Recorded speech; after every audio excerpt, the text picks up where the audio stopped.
Darian Hale is a textbook narcissist who made one fatal mistake. He believed his victim was too weak to bite back. We are dissecting a case of extreme sociopathic manipulation. Darian and Livia shared a shared psychotic disorder, laughing about murder over bourbon while planning Alara's ruin. But watch Alara's transition. She didn't seek therapy, she sought a strategic alliance with a rival apex predator, Victor. She mirrored Darian's deception for weeks, proving that in the world of monsters, she could be the most dangerous of them all. A life can fracture on a single, overheard whisper. For Ara Voss, the day was meant to be a sweet confection of wedding cake tastings. Instead, she stumbled into the cold chamber where her fiancé and sister were methodically drafting the architecture of her ruin. In that theater of absolute betrayal, she didn't shatter, she pressed record. This is not the chronicle of a heartbreak, but the birth of a retaliation, where a single audio file became the key to saving an empire and the trigger for its utter annihilation. Beyond the window, the city lights bled into a blur as if they wept for her. Standing before Darian Hale's obsidian tower of glass and steel, Ara Voss stared at a pyramid of pink boxes. Within them, 7 varieties of cake. From classic vanilla bean to a rich chocolate ganache were miniature monuments to a future built on deception. A 20-minute delay, a product of tangled city traffic and patisserie indecision, had inadvertently set the scene. She balanced the delicate cargo of lies and walked toward the entrance. A familiar doorman's nod felt like an echo from a 2-year-old dream. In her pocket, the penthouse key was a cold weight, a stark contrast to the diamond that burned on her finger, brilliant and worthless. The 43-floor ascent was a silent climb into a gathering darkness. Ara's reflection in the mirrored walls showed the day's erosion. Mascara smudged beneath her eyes, hair escaping its hold. Imperfections Darian would never see, his focus always chained to a screen. When the elevator doors parted, she was met with an unnatural void, a profound blackness that violated his deepest compulsions. Scarred by a childhood of want, Darian pathologically flooded every space with light. "Darian," she called out, her voice swallowed by the shadows as she set the cakes on a marble table. "So sorry I'm late." A sound from down the hall sliced her words in half. It was a low, private laugh from the corridor, a sound that landed with the sickening recognition of a recurring nightmare. It was the sound of her sister, Livia. An unseen force drew Ara forward, her mind scrambling to deny what her gut already knew as she crept toward the master bedroom. Through the sliver of light from the partially open door, she heard Darian's voice, laced with a tension that had nothing to do with business. "This needs to end." "Then let her find out." Livia's response was a sharpened edge. "You're the one who put that ring on her finger. A reckless move." "It was a requirement for the merger. Her father won't sign over the contracts unless his precious girl is locked down." "Yes, a point you've made 40 times, Livia countered, followed by the soft slide of silk against skin. "But we are clear, aren't we? You have no intention of actually marrying her." This was Ara's cue. With fingers that barely obeyed, she unlocked her phone, found the recorder, and captured the conspiracy. 3 more months, Darian stated. "As soon as the contracts are secure, we handle the situation." "Handle it? How?" Livia's laugh was laced with poison. "A generous exit package? I'll ensure she has 0 legal claims. The prenup is airtight, but her father's estate is not. If our timing is perfect, she inherits everything the moment he dies. And if you're her husband when he passes, it all becomes yours." Livia finished, her voice bright with understanding. "Community property. Brilliant." "The timing is the variable. Marcus Voss is 72 and has a weak heart. It could give out at any time. Well, Livia murmured, her tone shifting to a conspiratorial whisper. We could always help the timeline along. The silence that followed was an admission. Livia. I'm only suggesting a simple pharmaceutical mistake, an unhappy mix of bourbon and his heart medication. These accidents happen to older men, Darian, especially men under stress. That's murder. No, she purred. That's opportunity. The phone slipped in Ara's grasp, her own heart a trapped bird against her ribs. If we proceed, Darian conceded, his words measured, it has to be perfect. No links, no evidence. It will be. I've looked into the compounds. They're untraceable, Livia promised. Besides, Ara will never know. She's far too trusting, too innocent. She'll cry at the funeral and fall right into your comforting arms. You're underestimating her? Hardly. My sister apologizes 6 times when a barista gets her coffee wrong. She is smart, Darian, not a fool. Smart about flower arrangements, maybe, not about the wolf she let into her house. Footsteps were approaching the door. If she had a single shred of survival instinct, she would have known months ago you can't stand the sight of her. Ara flinched back, and a floorboard beneath her cried out with a groan. The voices inside ceased. What was that? Darian's voice was suddenly sharp. Just the building settling. Calm down. Go look. Instinct took over. Ara fled down the corridor, ducking into a guest bathroom and turning the lock with a faint click. In the black, airless space, she heard her own ragged breathing over the damning audio her phone was still capturing. Their footsteps paused just outside the door. It's empty, Livia said. You're getting paranoid. I'm being thorough. As their voices faded, Ara counted to 120, then to 180. She ended the recording, 12 minutes and 43 seconds of pure power, and opened the door. What good is fury without a plan? She now possessed undeniable proof that her fiancé meant to steal her inheritance, possibly by murdering her father, with her sister as his partner. Confronting them would only bring denials, gaslighting, or a more immediate, permanent solution to their problem. Ara's trembling stopped.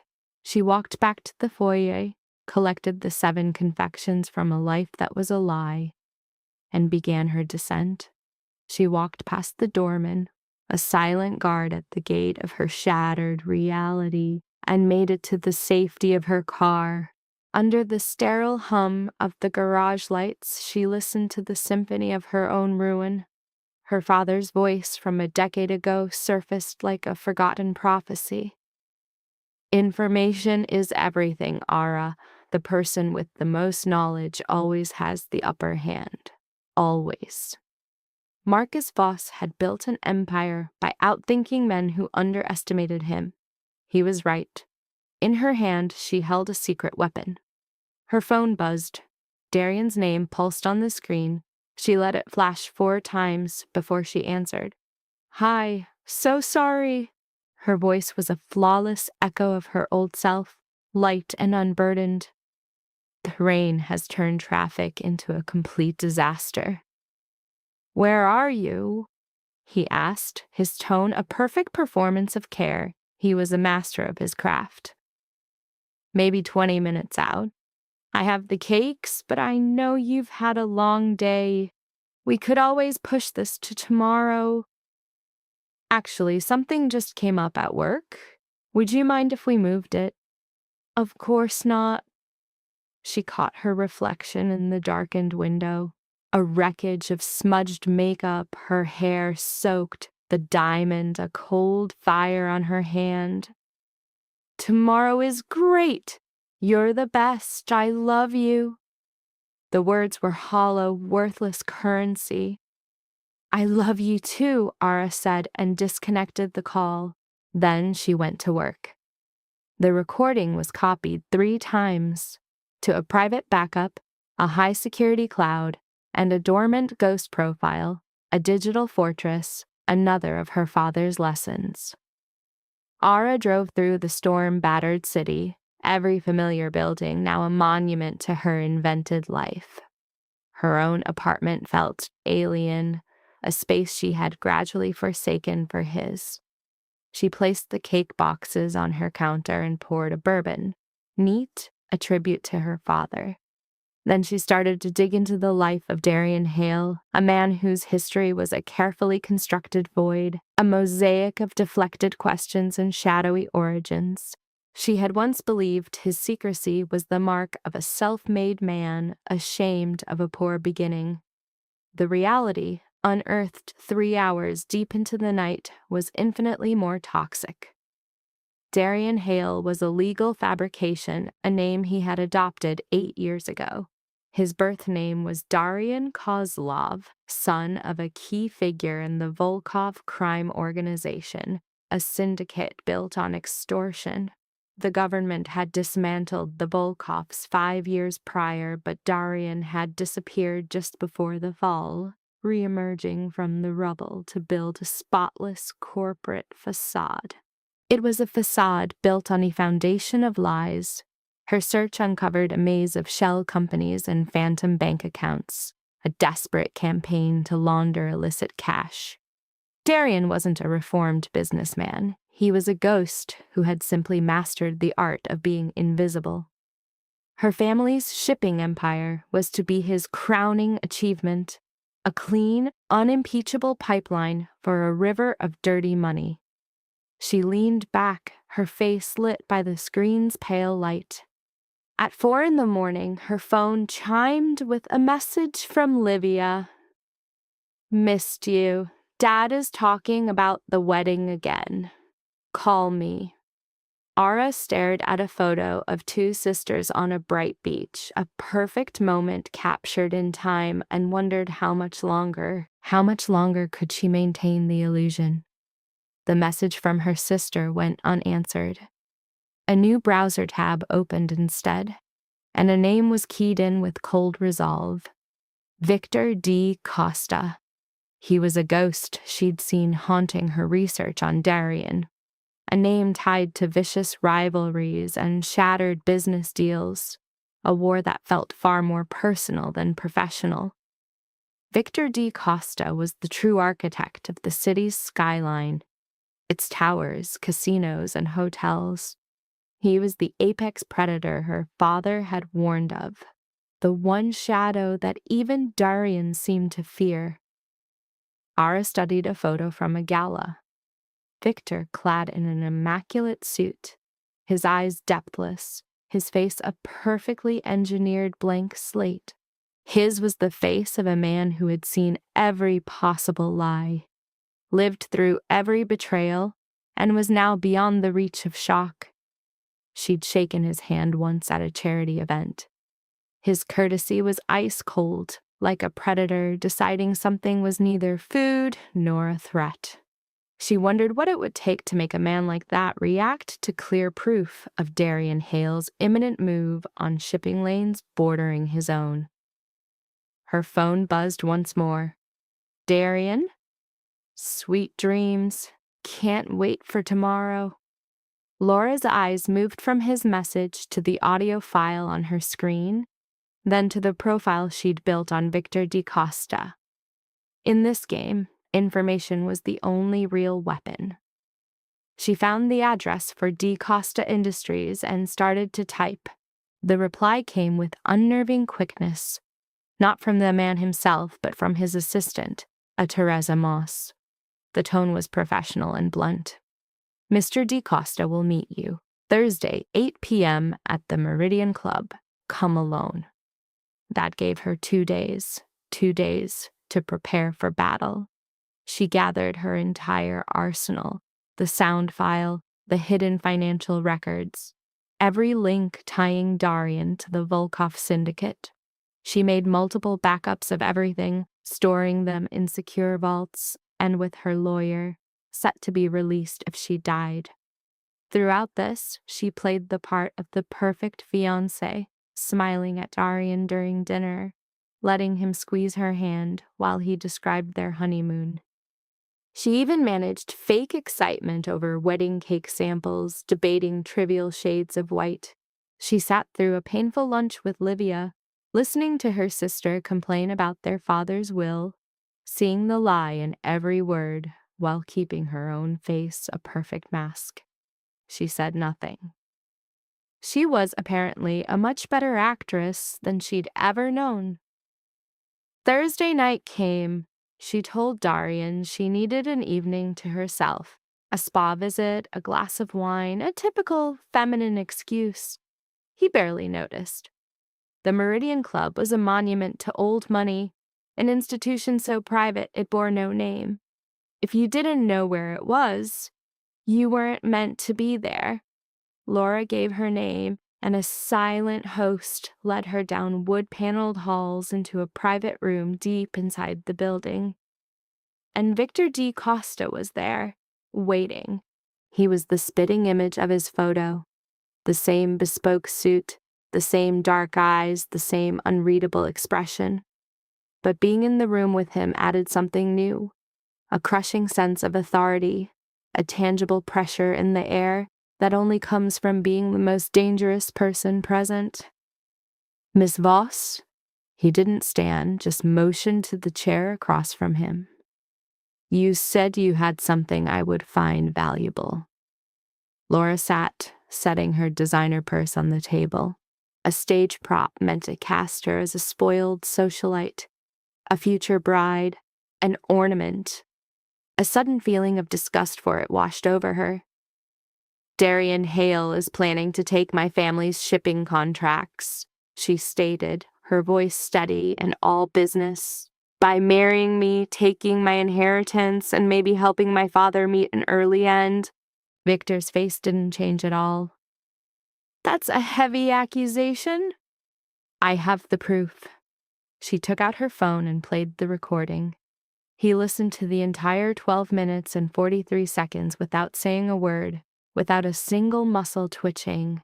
His absolute stillness was unsettling. When it was over, he finally leaned back in his seat.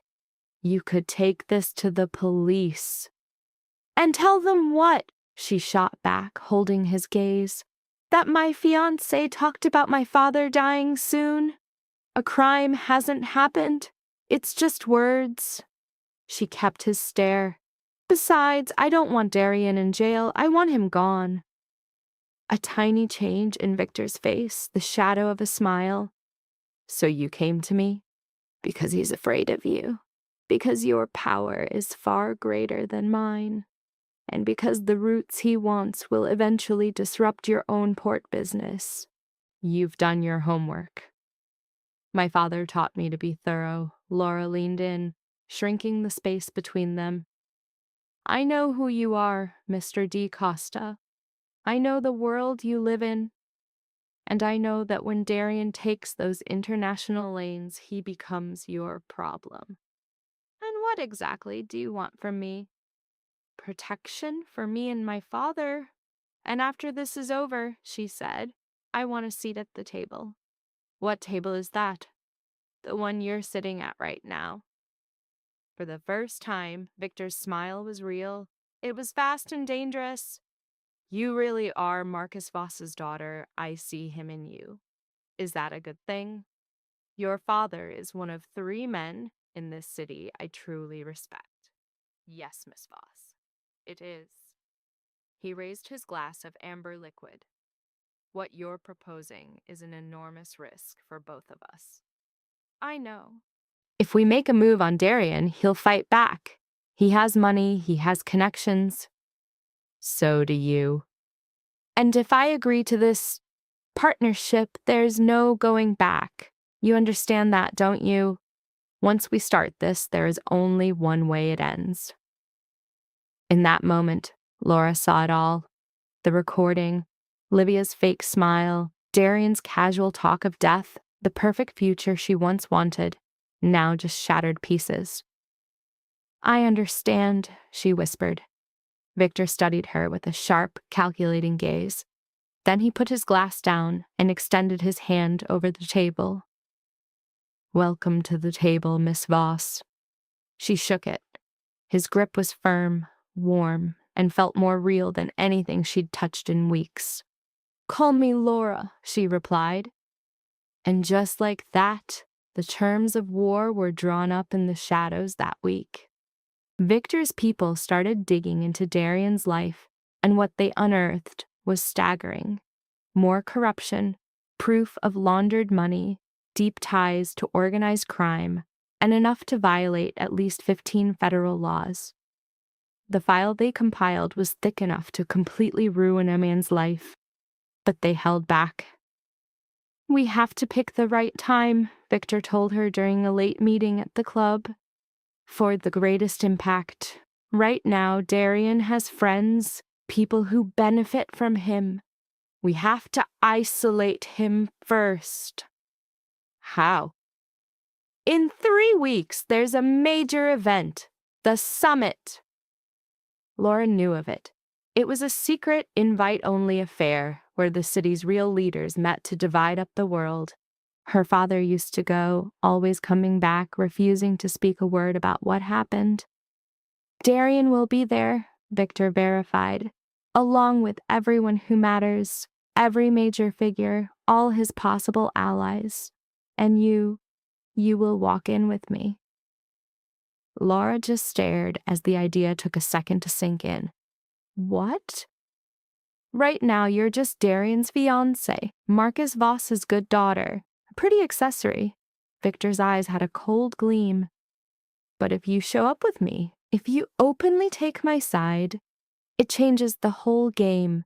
It sends a message that you are not a piece to be moved, but a player with her own power. It will also tell Darian that something is very, very wrong." "Exactly. It will shatter his confidence and he'll start making mistakes. And while he's panicking about what you might know, we'll be 10 steps ahead." The plan was bold, almost a suicide mission. And Laura felt a strange thrill thinking about it. "When do we start?" she asked. "We already have. From now on, you and I need to be seen everywhere together. Dinners, art shows, business events. We are going to create a different story, that you are not just Marcus Voss's daughter, but a power to be reckoned with." For the next 3 weeks, Laura barely recognized herself. She sat in on meetings with Victor's inner team, the lawyers and money men who worked in the gray areas of the law. She learned how dirty money was moved, how real influence was traded in quiet rooms, and she started going everywhere with Victor. A gallery opening, a new restaurant launch, a private auction where art and secret deals were traded in low voices. As a result, the whole city started whispering about Laura and Victor D. Costa. Was it love? A new business deal? The real insiders knew what it was. The first move in a war. Darian noticed the change right away. He cornered her, his voice casual but his eyes sharp as knives. "What's going on with you and Victor?" But Laura had her lines ready, playing the innocent student. "Oh, just a business thing. It was Dad's idea, actually." "Your father told you to meet with him?" "He said I needed to learn how the big leagues operate outside of some fancy party." She gave his hand a light pat. "Your profession is your entire life," she murmured. "I just needed to know how that felt." The artifice was perfect, disarming Darian instantly. "Just be careful," he warned, his voice low. "Victor is a predator. You never want to owe him anything." "I'll be vigilant," Laura promised. That night, a text went to Victor. "He bought it, but his guard is up." The response was immediate. "Good, let him sweat." Their summit took place at a palatial estate beyond the city limits, a setting torn from the pages of a crime saga. Laura stepped out of Victor's car in a dress that cost more than a house, shadowed by bodyguards who looked ready for war.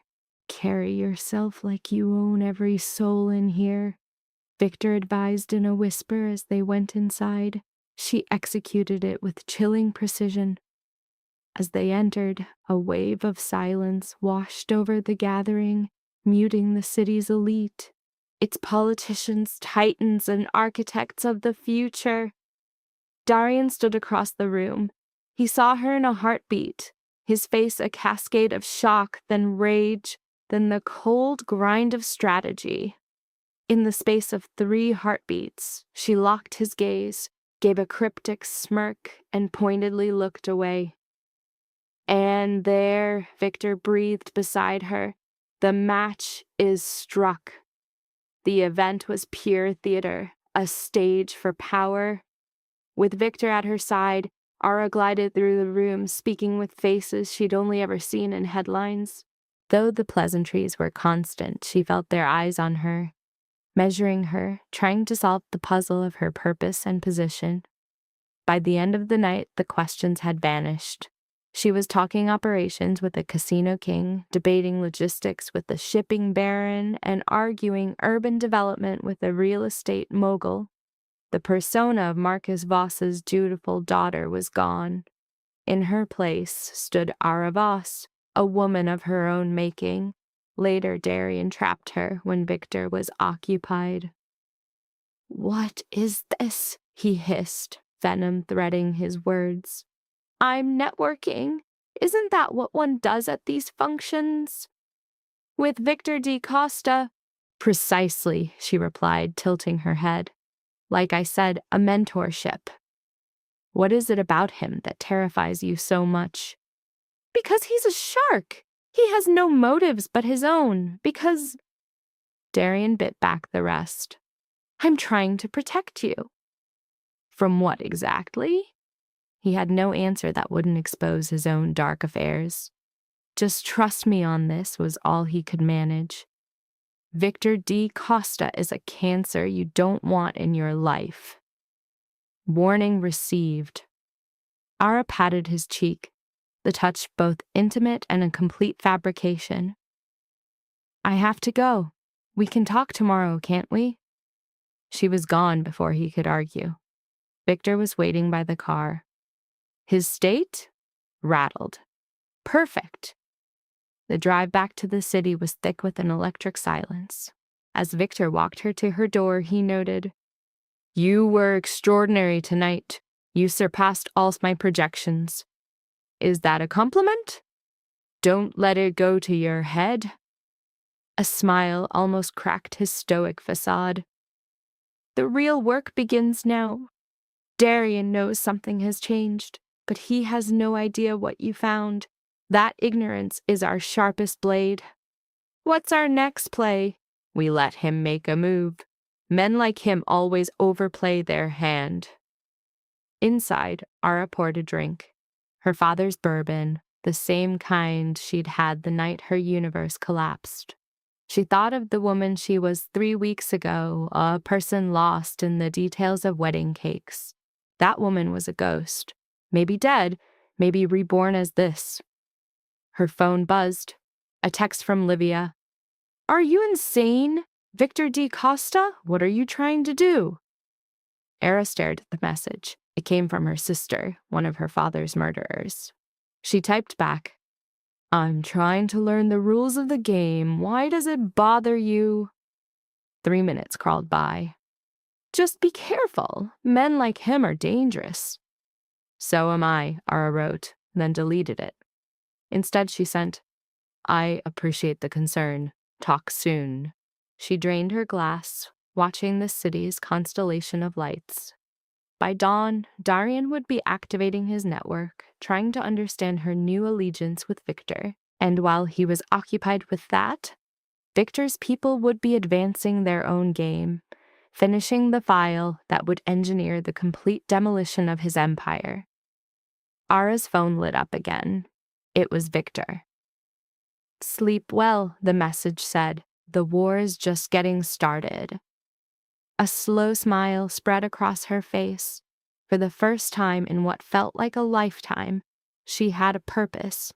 It was dangerous, it was righteous, and it was hers. The next morning, Darian started ringing her at 7 a.m. Ara let every call go to her voicemail while she sipped her coffee, her laptop screen filled with fresh intel from Victor's team. More proof, more connections. The rot went deeper than she ever knew. Her phone flashed again. "We have to talk today." She waited a full 10 minutes to answer. "I'm booked solid until 3. Coffee then?" He responded instantly. "My office, 2:30. It wasn't a request, it was a command. The old Ara would have capitulated on the spot, full of apologies for her schedule. The new Ara, the one who walked into that gala with Victor D. Costa, replied with a single word. "Fine." She spent the morning at her father's company. Marcus Voss looked frail when she came in, older than his 72 years, but his eyes were still sharp as glass. "You made waves last night," he said, skipping the pleasantries. Ara closed the door. "Word travels. The entire city is talking my daughter on the arm of Victor D. Costa. The rumor mill is turning." "And you? What are you doing?" Marcus leaned back, his gaze unwavering. "I'm watching. 3 weeks ago, you were worried about floral arrangements. Now you're making alliances with the most powerful man in this city. That's not a small change." Things changed. What things? This was the moment. She could lay it all out, the recording, the proof, and let him handle it like always. But that meant becoming the victim again, the daughter who needed saving. "Darian isn't who I thought he was," she said, choosing each word like a weapon. "And I needed to understand the world he actually lives in. The real one, not the polished version I was sold. So I went to Victor. You've done business with him. You respect him." "Respect and trust are 2 different things, Ara. I know that." She held her father's gaze. "But right now, I need a guide who understands power. Someone who won't treat me like I'm made of glass." Something shifted in her father's face. Pride, maybe, or fear, or both. "Your mother would have loved that about you," he said, his voice softer. "She always said you had a fire no one else could see." Ara's mother died when she was 12, taken by a fast and brutal cancer. Only fragments of her remained. The ghost of a perfume, the memory of a laugh, the sound of heels on marble. "Darian wants to meet this afternoon," she said, pulling the conversation back from the brink of memory. "He's not happy about Victor." "He shouldn't be. What are you going to tell him?" "Nothing that matters. Just enough to keep him off balance." Marcus nodded slowly. "Watch yourself. A trapped animal is a vicious one." "I will." She left before he could ask more, before he could find out about the audio file on her phone, the proof she held, the real reason for her war. He would know soon enough, but not now. Darian's office was a sky-high fortress on the 48th floor, a cold shrine of glass, steel, and empty air. His assistant gave her a dazzling smile, acting as if the world hadn't tilted, as if Ara were still the devoted fiancé dropping off treats for the office. "He's waiting for you. Go right on in." Darian was at the window when she entered, his back to her, a silhouette against the city. He didn't move. "Shut the door." She did. "I've been thinking about last night," he said. "About you and Victor, about what it means. It means I'm learning the family business." He finally turned. His face was a mask, but his eyes were chips of ice. "You don't learn a business as someone's arm candy at a secret meeting, and you don't get involved with Victor D. Costa unless you have something he wants or you want something he has. Ara sat down, poised, and crossed her legs. Maybe it's a little of both. Explain. You're always making moves, closing deals, growing your world. I wanted to see inside it, so I used my father's connections to meet Victor. He agreed to be my mentor. Mentor you in what exactly? In strategy, in reading people, in how money really moves. She tilted her head slightly. Why does this upset you so much? Because Victor G. Costa doesn't do favors. He collects debts, and you will not owe him. The way I owe you? The words slipped out, colder than she meant. Darian looked struck for a second before his features hardened into stone. What is that supposed to mean? Nothing. Explain to me how your alliances are acceptable, yet mine are forbidden. Why is your circle deemed trustworthy and mine a threat? Because my people won't use you. And you're so sure you won't? The silence that followed was a physical weight in the room, thick with unspoken threats. Darian shifted, settling on the edge of his desk in front of her. He was close enough for the sharp scent of his cologne to invade her space, a fragrance that now turned her stomach. Ara, I love you, he murmured. Everything I do, it's all for us, for what we're building. The memory of the audio tape flashed in her mind, his voice calm and transactional about her father's murder, punctuated by Livia's chilling laugh. I know, she replied, her smile a brittle facade. I'm sorry. She framed her actions as bridal anxiety, a convincing fiction about needing to understand his world to be a better wife. He consumed the lie whole, relief flooding his features. It was impossible to tell if he truly bought it or simply needed to. The ruse was successful. Just be careful with Victor, he warned. Swear it. I swear, he pressed a kiss to her forehead, a brand of possession. After 20 minutes of empty chatter about the wedding, she escaped to her car, her hands shaking uncontrollably until her phone vibrated. Victor. How did it go? He took the bait. Just. Excellent. Rossi's 7 o'clock. We're escalating. Rossi's was an old-world Italian restaurant in the historic district where legendary food masked the true business brokered in its back rooms. When she arrived, Victor was already in a corner booth, flanked by 2 people she didn't recognize. Ara, meet James Chen and Patricia Morrow, my team. James, young and Asian, had eyes that missed nothing, constantly assessing. Patricia, older with blonde hair, carried a heavy quiet about her, the kind earned by enduring things that would break most people. They've been dissecting Darian's network, Victor said. Show her.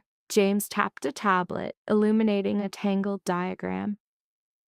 Darian Hale is running a massive money laundering scheme via a web of shell companies. The money comes from the mob.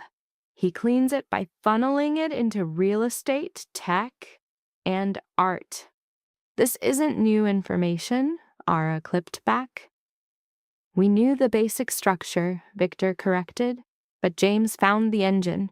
He tracked a recent $15 million wire to a shell owned by the Kozlov family. Ara's attention snapped into focus. The Kozlovs were taken down 5 years ago. The majority, Patricia cut in, her voice exact. The survivors are regrouping quietly. Darian is their tool, washing their cash for a cut and the use of their muscle. Patricia's face was stone.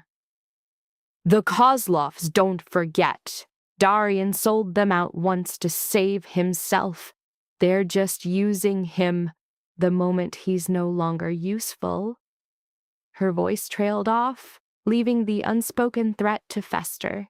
The quiet that followed spoke volumes. It gets worse, James continued. We have texts between Darian and Livia going back 8 months. The whole thing was planned, the proposal, the merger, all of it. 8 months. He had asked her to marry him 6 months ago. The plot was in motion before the ring. "Show me!" she demanded. James presented a sickening history of their exchanges. They plotted around her father's will, his failing health, when to make their play, and Livia, her own flesh and blood, was in on every detail, callously scripting the betrayal and laughing at how simple it was.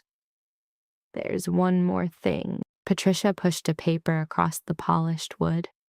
It was a transcript of Darian's messages with a pharmacist, one willing to procure drugs that would be lethal, mixed with her father's prescription. Ara read through it twice, the words burning into her memory. "He's going to kill him." "He's preparing to," Victor clarified. "He hasn't moved yet, but the intent is there. We could go to the police." Ara weighed the option. A DA would need a slam dunk. This was just conspiracy. A good lawyer, and Darian had the best, would tear it apart. She set the document down. "So what's our move?" "We let him proceed, give him the rope. When he makes his move, we burn him to the ground." Victor's eyes bored into her. "You need to understand. Once we start this, there's no going back. You'll lose people. Friends who won't believe it, family who will call you crazy." "Livia is already dead to me," Ara said, her voice flat. She chose her side. "And your father, this will destroy your family name." "My father can survive a scandal. He can't survive betrayal from his own blood." She looked from one to the other, her decision made. "How long does Darian think he has?" "We don't know. A few weeks, a month tops. The Kozlovs are pushing him." 1 month, she decided. "To do what?" Victor asked. An image formed in Ara's mind. The wedding, the opulent ballroom, the invitation sent, the entire city's elite gathered under one roof. "I'm going to destroy him publicly," she declared, "at our wedding, in front of everyone." James and Patricia shared a glance. Victor just studied her. "That's a bold piece of theater," he admitted. "It's also a kill shot. Everyone who matters will be there. His partners, his investors. We detonate the truth in that room and he's finished. There's no spin that can save him. The humiliation will be absolute." "It also puts you in their crosshairs," Victor shot back. "The Kozlovs don't react well to being humiliated." "Then they'll go down with him. We'll tie the proof so tightly to his masters that he becomes poison to everyone." A slow, knowing smile spread across Victor's lips. "You're a fast learner." "I've had good teachers." Ara glanced at the files. "This isn't enough, though. I need something to guarantee Darian can't strike back." "What are you thinking?" "The Kozlovs. If we can prove he helped rebuild their empire, not just wash their money, we can hand it to the feds. We make it an organized crime case." Patricia nodded, slow and measured. "That would be ironclad. We'd be talking RICO statutes. It would need evidence of a pattern of criminal enterprise." "Can you get it?" "With time, yes, but the danger is immense. If Darian catches wind, we're digging into the Kozlovs. He'll know the game is up. He's already suspicious of me. Our job is to make him look in the wrong direction." For the next 3 weeks, Ara lived 2 separate lives. In public, she was the blissful bride-to-be, smiling through dress fittings and menu selections, a perfect portrait of happiness for his business partners. She sat with Livia, debating floral arrangements as her sister spun poisonous lies wrapped in false, sisterly love. The performance was a private hell, but essential. Her real life was spent as a tactician, building a flawless case with Victor's people. James and Patricia dug further, exposing a rot of systemic fraud. They followed money trails and captured phone calls, meticulously building the framework for Darian's ruin. Ara devoured it all, coached by Victor's lawyers on how to read ledgers, spot front companies, and follow dirty money. This was her real education, the anatomy of power. One night after a long strategy session, Victor handed her a bourbon. "You're different now." "Is that good or bad?" "You're harder to read. In our world, that's a strength." The liquor burned warmly. "Do you ever regret this life?" "Every day, but regret is a luxury. You play the cards you're given, and you play to win." "What if winning costs too much?" Victor's eyes held hers. "Then you decide what you can afford to lose, but you make the choice. Don't ever let someone else make it for you." 2 weeks before the ceremony, her father called for her. He looked smaller somehow, his skin pale. The tremor in his hand made the coffee cup clatter against its saucer. "I saw the doctor yesterday," he said, getting straight to it. "Things are progressing. He's putting me on a new prescription." A chilling fear gripped Ara. "What is it?" He said the name. It registered instantly from Patricia's files, a critical ingredient it's a poison Darian was mixing. "Dad, which doctor prescribed this?" "Darian's man. He was adamant I see his specialist, said he was the best." "Of course he did." "Don't take it," Ara begged. "What are you talking about?" "Do not take that medicine. Whatever you do, you have to trust me." Marcus set his cup down. "Ara, what is going on?" She was on the edge of a cliff, caught between the plane and the truth. "Darian is trying to kill you." The statement landed between them, heavy and absolute. Her father didn't flinch. His gaze just sharpened, becoming intensely analytical. "Show me," he said simply.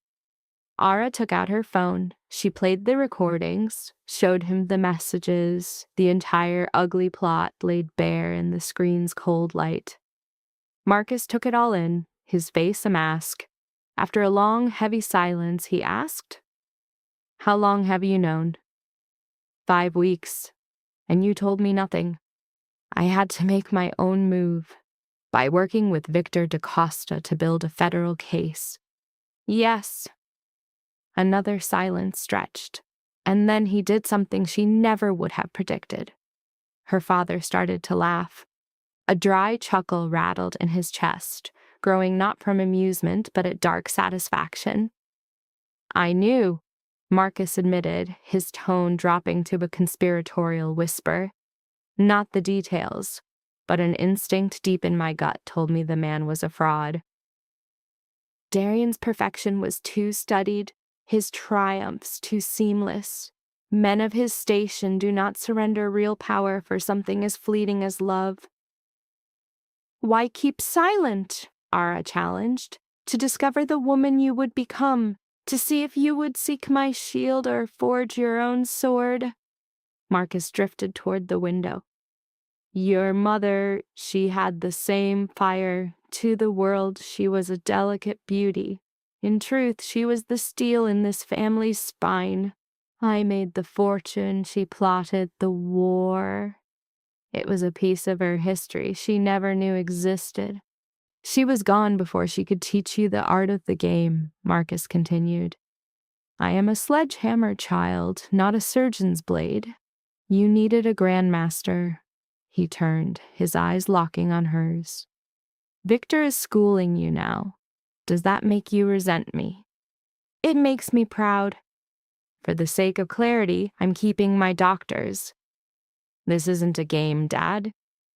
"If they find out," he countered, "so be it. What am I? A 72-year-old man with a faulty heart? They'll call me paranoid. Delusional, even." The barest hint of a smile touched his lips. "But we know the truth, don't we?" For the next hour, his study transformed into a war room. Marcus resurrected an old network, cashing in decades-old favors. He was adding his formidable gravity to the trap Victor's people were building. When Ara departed, the snare was set. It waited only for Darian to place his foot inside. The next evening, Ara met Livia at their usual place, a downtown bistro steeped in the memories of their shared past. Her sister, flawlessly styled, was absorbed by the light of her phone. "Ara?" Livia said, standing to offer a cheek-to-cheek kiss. "It feels like an age." "The wedding is a full-time occupation," Ara said, the lie smooth on her tongue. "And you?" They ordered drinks, their talk a shallow river of pleasantries before Livia revealed her hand. "So, I hear Dad is seeing new doctors. A good thing, no? Darian's man is supposedly the finest there is." Ara met her sister's gaze directly. He decided against it. He hates change. You know how he is. For a fraction of a second, a shadow fell across Livia's perfect face. What a shame. Darian sounded so certain this new man was the answer. "I think Dad knows what's best for himself," Ara countered. The conversation pivoted to dresses, Livia's promotion, a fantasy vacation they would never share. It was a perfect pantomime of sisterhood, but every syllable was hollow. Later, she messaged Victor. "Livia knows about the doctor. She brought it up. We are being watched." His reply was instant. "Excellent. Let them look." With 10 days until the wedding, the pace intensified. Darian became a creature of agitation and paranoia, his phone a constant companion for whispered calls that ended when she entered. He broke 2 appointments with her father, blaming manufactured crises at work. The network of sources Patricia cultivated had gone silent. They had either been compromised or they sensed the trap closing. "We need to move up the timeline," James urged during a meeting in Victor's office. "Their survival instincts are flaring." "But what do they actually know?" Ara shot back. "Unclear, but Darian is rallying his soldiers. He's preparing for a fight." Victor's fingers tapped a nervous rhythm on the mahogany table. "Then we trigger the endgame now before they can organize a defense." "What's the plan?" "The rehearsal dinner, 3 nights before the wedding. Every key player will be there. We expose him then." Ara shook her head. "No, the day of the wedding, I want total annihilation. Waiting gives them a window to attack first." "Then we take that option away from them," Ara said, her eyes scanning the faces in the room. "We leak a piece of the story now. Just enough to send Darian into a panic, make him think his connection to Kozlov is about to break. He would become reckless, she knew, and make a mistake that would be his undoing. Then at the altar, the entire edifice comes down. A thin, cold smile touched Patricia's lips. A surgical strike. Precisely. The next 48 hours were spent wiring the demolitions. An anonymous source fed a journalist a tip about laundered money. A rumor was planted in powerful circles about a federal probe into Kozlov. Nothing led directly to Darian, but the fire was close enough to make him sweat. The results exceeded their most aggressive predictions. Darian's call came at midnight, just 3 days out from the wedding. "We have to talk, now." "Darian, it's the middle of the night." "That doesn't matter, I'm coming over." He arrived in 20 minutes, looking like a man who hadn't slept in a week. His suit was rumpled, his eyes darting wildly. "They're investigating me," he declared as the door swung open. "The feds. Somebody talked."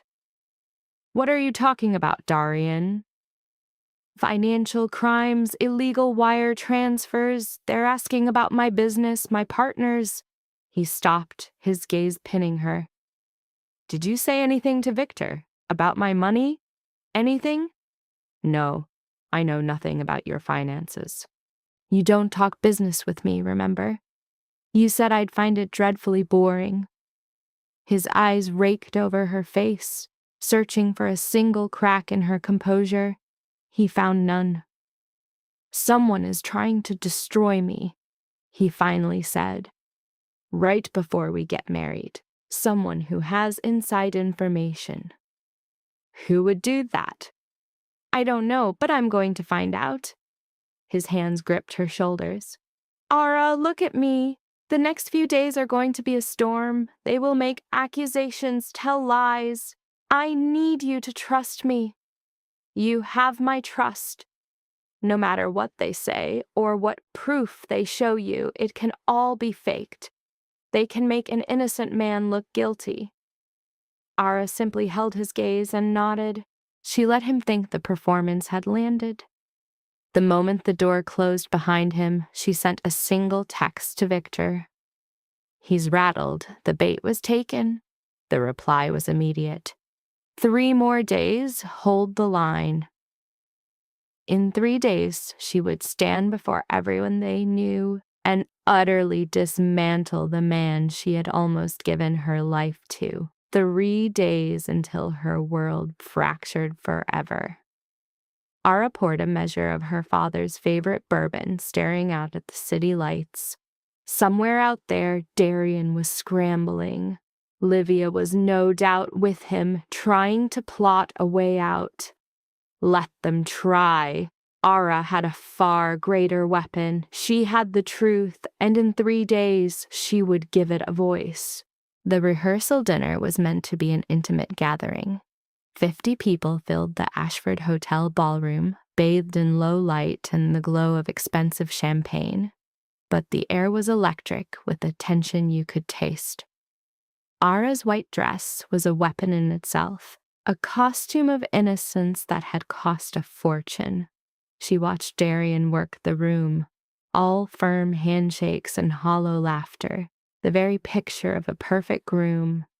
He was a natural performer. That was undeniable. Livia was by the bar, speaking to an aunt. Their eyes met across the room, and her sister smiled, a gesture that looked warm but felt like ice. Ready? Victor's voice was a low growl directly behind her. He was not on the guest list, a ghost at their final feast. Darian had gone rigid when he saw him, but knew better than to cause a scene. As I'll ever be, Ara breathed. Your father's men are in place. James has the video feed live. Patricia's outside with the hard copies. On your signal. I know the signal. Victor's face was carved from stone. You can still call this off. We have enough to ruin him quietly. I don't want him ruined. I want him erased. I want the world to watch it happen. She paused. Call it pride. Call it tactics. A private accusation becomes the gossip of a bitter woman. This leaves no room for doubt. The whole evening felt like the final act of a play. Both fathers gave their speeches. Toasts were made to the happy couple. When her own father spoke of his pride, the hidden meaning was so thick she was amazed the room couldn't feel it. Darian delivered his own masterpiece on love and their shared destiny. The words were so beautiful that, had Ara not known the truth, she might have wept. After, he came to her and kissed her as the room erupted in applause. All she felt from his touch was the chill of his deceit. During the main course, Darian's phone buzzed once, then again. A single look at the screen was enough to shatter his composure. He mumbled an excuse and fled toward the doors, the phone glued to his ear. Ara met Victor's eyes, and he gave her one sharp, final nod. Patricia was posted outside, no doubt intercepting the signal that had just unsettled Darian. He reappeared after 5 minutes, a strained, paper-thin smile on his lips. Is everything okay? Ara ventured. Business, he clipped, seizing her hand. 2 more days and we leave here, only you and me. I'm counting the moments, she answered, the deceit growing smoother with use. Once dinner ended, the guests began to circulate. Ara found herself trapped by Aunt Margaret, who, deaf to the room's mood, wanted to argue over flowers. I've set my heart on the peonies, Margaret said, but we must have an alternative should there be a problem with the delivery. Roses are the standard, I guess, but so very dull. Without warning, Livia materialized next to them. Ara, can I borrow you for a moment? Stepping away from the chatter, they found a space near massive windows framing the city. You seem on edge, Livia commented. It's been a draining week. Bridal nerves? The laugh almost escaped Ara. No, just fatigue. Livia's hand rested on her arm, an empty performance of sisterly care. I realize I've been distant. Work's been chaotic, but please know I'm thrilled for you. Sincerely. Thank you, Liv. Darian is a good man. A little severe sometimes, but solid. You'll create a beautiful future. The statement was offered with a sincerity so flawless it could only be poison. I appreciate that, Ara uttered, the phrase completely empty of substance. In her sister's hug, Ara saw the recording. Livia arranging their father's murder, sneering at Ara's supposed fragility.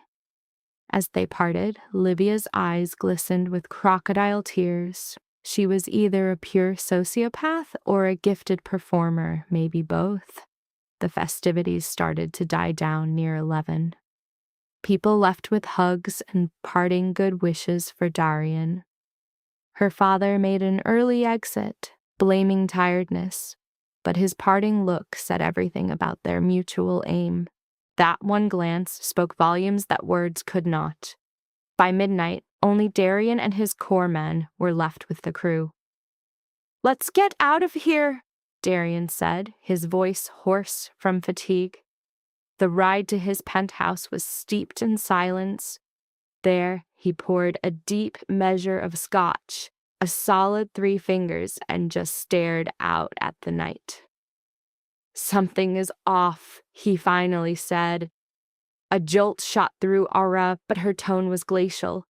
What are you talking about? I can feel it. Someone is moving against me, trying to bring down my whole operation. Who is it? If I knew that, they would already be gone. He turned to face her. But I'll find out, and I'll end them. I'm certain you will, she answered. His stare bored into hers. You trust me, don't you? Even when things get difficult. When the stories start to fly, and they were about to.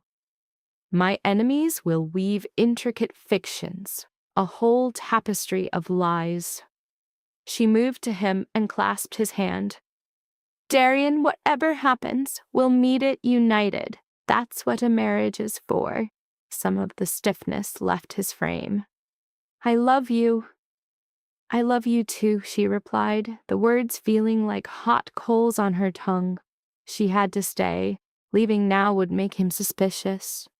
Lying beside him in the blackness, she timed her breathing to his, her mind locked on the nearness of her goal. 2 days left. Her phone vibrated at 3 a.m. It was a message from Victor. Patricia secured the audio file. His move is planned for the wedding. We expect he'll switch the medicine at that time. We'll be ready, she typed back. Try to rest. Tomorrow's the day before everything happens. She almost snorted. Rest seemed impossible. The next morning was a whirlwind of managed chaos. The final gown fitting, desperate calls to vendors, and a flood of minor choices that felt ridiculous. Ara played her part, smiling for the designer, approving table plans, and faking an opinion on French versus Italian champagne. Her father rang near noon. The prescription is here. Darian's own doctor delivered it. You haven't taken it. Not a chance. I called the doctor and told him I had second thoughts. I said I wanted to hold off until after the ceremony. How did he take it? He was stunned, tried to talk me out of it, emphasizing how crucial the schedule was. Marcus paused. He's part of it, Ara. The doctor's dirty. Add him to the list. It's becoming quite extensive. Perfect, her father confirmed. I want every last one. No loose threads. Later, she met James and Patricia at a small restaurant. They both looked completely worn out. We got it all, James said, sliding a tablet across the table. Ledgers, messages, sworn statements. The pharmacist talked in exchange for immunity, and Darian's doctor kept his own detailed files.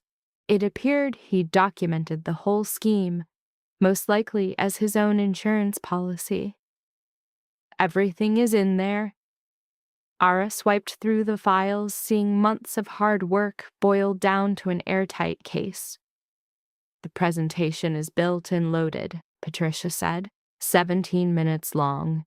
It has the raw recording plus all the evidence. We can run it from inside the venue. Who's handling the tech? That'll be me, James answered. I'll be in the sound booth. On your signal, it plays on every screen. The video, the audio, the documents, they'll see it all at the same time. And the backup? We have 3 redundant systems. Even if his goons try to shut it down, it will play. Ara watched them, a profound gratitude washing over her. Thank you for this. Patricia's hard expression eased slightly. You've got more steel in you than you let on, kid. Victor called it right. What did he say? That you're what he was 2 decades ago before the world shattered his spirit. I feel pretty shattered myself right now. No, Patricia shot back, leaning forward. You're full of rage. There's a difference. Cynicism is giving up. You care so much you're ready to burn the whole thing down. That is your job. Perhaps it was true. Ara couldn't tell. That evening, she met Victor for dinner at Rossi's at their usual table. It was like coming home, a strange feeling after only 6 weeks. Anxious, he asked, completely. Good. Nerves sharpen your instincts.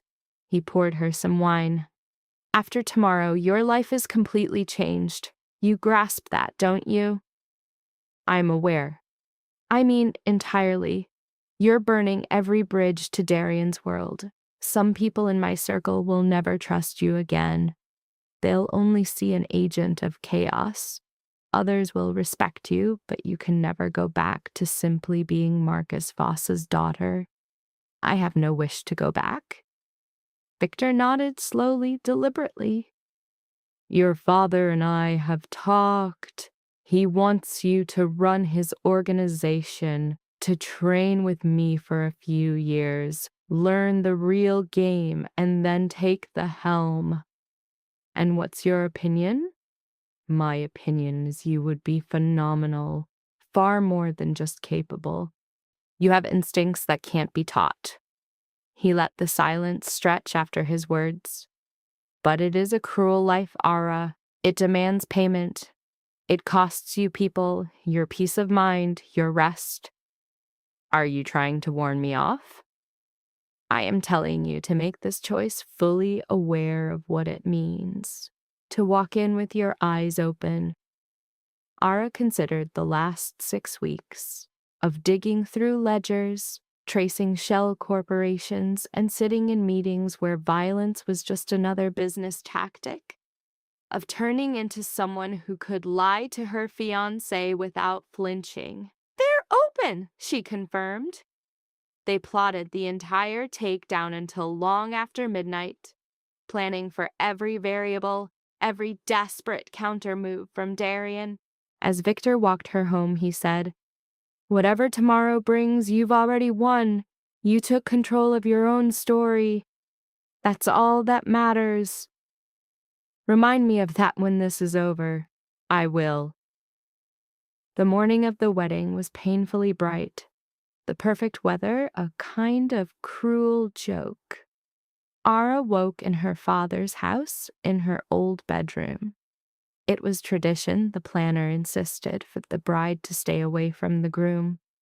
Marcus was already downstairs, looking more alive than he had in months. It was as if this one purpose had revived him. "How are you feeling?" he asked. "Like I'm about to detonate my entire life." "No," he countered. "You are about to reclaim it." He pushed a coffee towards her. "Your mother would have savored this moment. She always said the best vengeance is forcing your enemies to witness their own collapse. You speak of her often now. That's because you've grown into her." A thin smile played on Marcus's lips. "She would be proud, and so am I." The morning became a tightly choreographed storm of activity. The hair and makeup team, the planner with her timeline, the bridesmaids appearing in matching gowns. Livia arrived close to 10, radiant and utterly clueless, with no sense of the impending disaster. "You are exquisite," she breathed, seeing Ara in the severe, elegant white dress, a gown that cost more than a common person's annual wage. "Thank you, Liv. I cannot process that my little sister is marrying." Livia's eyes welled up again. "I'm just so incredibly happy for you." The performance was flawless, worthy of an Oscar. At 11, her phone buzzed. It was Victor. "We are a go. James is at the control point. Patricia has the data. You just have to get through the vows." What if Darian suspects something? If he does, we launch the reveal early, but he won't. His security team has been completely dark all morning. The ceremony was set for 2 p.m. at the Cathedral of St. Catherine, a venue whose Gothic spires and stained glass lent an immense weight to the occasion. Ara arrived at 1:30. From a bridal suite window, she watched the city's elite arrive, a veritable who's who of power and influence, the titans of industry, the political players, the ancient moneyed families. Victor appeared with his usual quiet intensity, looking lethal in a tailored suit. And there at the altar stood Darian, exchanging pleasantries with the priest, playing the part of the blissfully nervous groom to perfection. 5 minutes, the planner chirped. Ara's father appeared at the doorway, turned out in his best suit. He watched her for a long beat. "This is your last chance to back out," he said, his voice low. "I'm not backing out." "Good," he replied. "Now let's go and absolutely annihilate this monster." The ceremony began exactly on time. As the organ music swelled, the massive doors opened, and Ara started her walk down the aisle on her father's arm. Every head swiveled to look. She caught Victor's unreadable face in the third row. She saw James near the back of the church, likely sending a final confirmation. She scanned the faces of the powerful, all gathered to witness the merging of 2 empires. And she saw Darian, his eyes locked on her with a look that might pass for love if he were a man capable of it. The priest recited the ancient words of unity and forever. To Ara, it was all background noise. They went through the vows, the exchanging of rings, and the call for any objections. The quiet that followed was almost funny. "By the power vested in me," the officiant declared, "I now—" "Stop!" Ara's voice, as sharp and cold as breaking glass, shattered the cathedral's sacred hush. "There is something I need to say." A profound stillness fell over the congregation. A silence of pure bewilderment took hold. Darian's smile was frozen on his face. Ara, what are you doing? I have some information that everyone here deserves to hear. She turned, facing the sea of guests before her. Hundreds of pairs of eyes were on her as she began to talk about the man at the altar. Ara. Darian's voice was a low, threatening growl. Don't you dare. Do what? Tell the truth? She met his glare. Isn't honesty supposed to be the bedrock of a marriage? The cathedral's large video screens, meant for the ceremony, flickered to life. James had triggered the sequence. What is this? Darian's face had gone pale. This, Ara's voice amplified, is a brief recording from 6 weeks ago. The very night I was supposed to be tasting wedding cakes. Her voice resonated from every speaker in the holy space, a chillingly clear sound. The merger requires it. Her father won't sign the shipping contracts until his precious girl is legally mine. Every person in that room heard the words. Darian, Livia, every guest in those pews. The audio continued, laying out the entire conspiracy to end her father's life, the debate about moving up the schedule, and how to make it look like natural causes.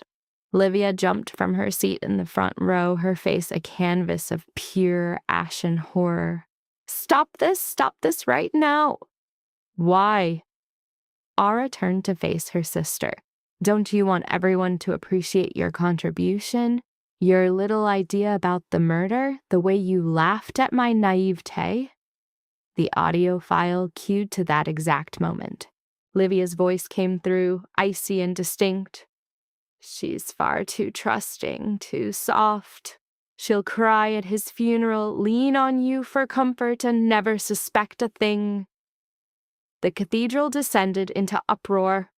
Gasps and furious shouts erupted as the congregation got to its feet. Darian lunged forward, but Victor was faster, stepping in to block him as his own men emerged from the crowd as if on cue. Don't, Victor said softly. The screens changed, now cycling through bank statements, shell companies, money laundering schemes, and damning emails with the Koslov family. This is insane, Darian yelled. It's all fabricated, every single bit of it. Is it? Ara's voice was unshaken. Shall we ask the federal agents who have been working this case? Or maybe we can ask your doctor about the heart medication he prescribed for my father. It was the exact substance meant to trigger a catastrophic cardiac arrest. A collective, horrified gasp swept through the guests. Her father stood up, his gaze on Darian so intense it could bend metal. You tried to have me killed, Marcus said, for shipping contracts. This is a setup. I was framed. Ara, you have to know I couldn't do this. I don't have to know anything. Ara's stare pierced him, finally seeing the monster he was. I know exactly who you are. I've known for 6 weeks. The presentation rolled on, a 17-minute video of undeniable evidence backed by sworn statements. When it ended, there was no doubt left. Darian stood at the altar, his pristine reputation utterly ruined in front of the society that had created him. Some guests were already heading for the doors, wanting to get away. Others were on their phones, likely calling their lawyers. Victor's team had formed a loose circle around Darian, not threatening, but making it clear he was going nowhere. The authorities are on their way, Patricia's voice called from the back. Federal agents, they have a copy of this entire file. They're coming to make arrests. Darian stared at Ara, his face a storm of rage, panic, and pure hatred. You've destroyed me, he spat. No, I saved myself. There's a very big difference. Livia made a run for it, getting halfway down the aisle before 2 of Victor's men stepped into her path. She was a wreck, her makeup ruined. The loving sister act was officially over. I didn't know, she sobbed. I didn't think he was serious. It was just talk. You gave him ideas, Ara shot back. You looked up the drugs. You knew exactly what you were doing. The cathedral was now in total chaos. Voices clashed as security guards tried to restore some semblance of order. The wedding planner looked like she was about to have a complete nervous breakdown. Marcus walked up to the altar, looking at Darian with cold, hard reason. You came after my family, he said, his voice lethally calm. My daughter, you thought we were an easy target. Easy, Marcus, we can fix this. There's nothing to fix. You are done. Marcus then turned his eyes to Ara. You handled that perfectly. I had the best teacher. 10 minutes later, federal agents swarmed the building. They put Darian in cuffs, reading him his rights as camera flashes recorded his spectacular demise. Livia was led out in a separate car, still crying, still claiming she knew nothing. The wedding guests vanished soon after. Some offered weak apologies. Most just disappeared. Victor stayed behind, making sure everything was documented and that no one tried anything stupid. By 4 o'clock in the afternoon, the huge cathedral was silent, with only Ara, her father, and Victor inside. Well, Marcus said into the quiet, that was certainly a wedding. Ara let out a laugh that was half a sob. I needed them all to see. And they saw. Victor looked at her. Are you all right? I don't have anything to compare it to. Ask me again tomorrow. Fair enough. They left through a side exit, avoiding the press mob that was gathering out front. Marcus headed home. Victor offered her a lift, but she said no, she wanted to walk. Model. She needed the night air, the space to process the explosion she had just set off. The wedding gown was a burden, but she was numb to it. After 3 blocks, Victor's car pulled up beside her. Get in, he said, his voice cutting through the open window. I'm fine. You're wandering in a wedding dress, looking like you're about to shatter. Get in the car, Ara. She obeyed. They drove through the city, wrapped in a heavy silence. Finally, Victor broke it. You know this isn't over, right? Darian will fight this. His lawyers will tear you apart on the stand. The press will make this a circus. I know. And the Kozlovs, they won't like this interruption to their business. Are you trying to scare me? I'm trying to make sure you're ready. This is the first battle, not the end of the war. Ara watched the city lights, a skyline indifferent to the life she had just shattered below. Then I guess we'll just have to fight on, she said. A ghost of a smile touched Victor's lips. Yes, I suppose we will. He drove her to his own building, to a secure apartment on the top floor.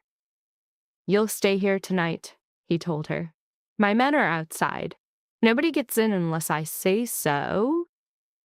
You think Darian's people will come for me?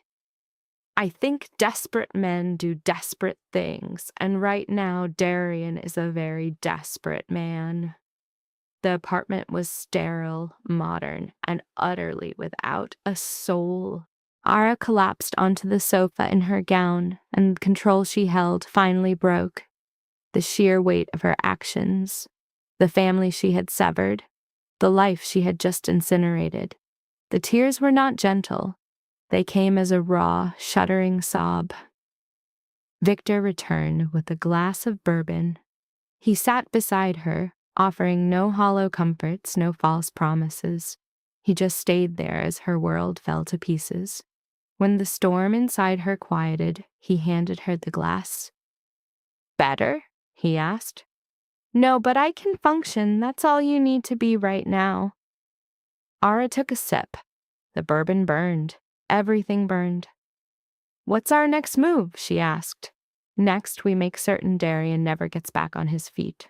The feds have a solid case, but we keep the pressure on, make sure none of his friends dares to help him. And Livia? Oh, she'll turn on him in a heartbeat, cooperating to save herself. This is the woman who helped plot my father's murder. Sometimes family is just a word you have to throw away. He was right. Deep down, Ara knew he was absolutely right. They watched the sun bleed across the skyline, painting the city gold. Tomorrow would bring a different war, reporters, lawyers, and new enemies demanding blood. But for this one night, Ara had won, and that was all that mattered. Dawn came with a cruel speed. Ara had fallen asleep on Victor's couch, still in her gown, a blanket draped over her head pounded, her eyes burned.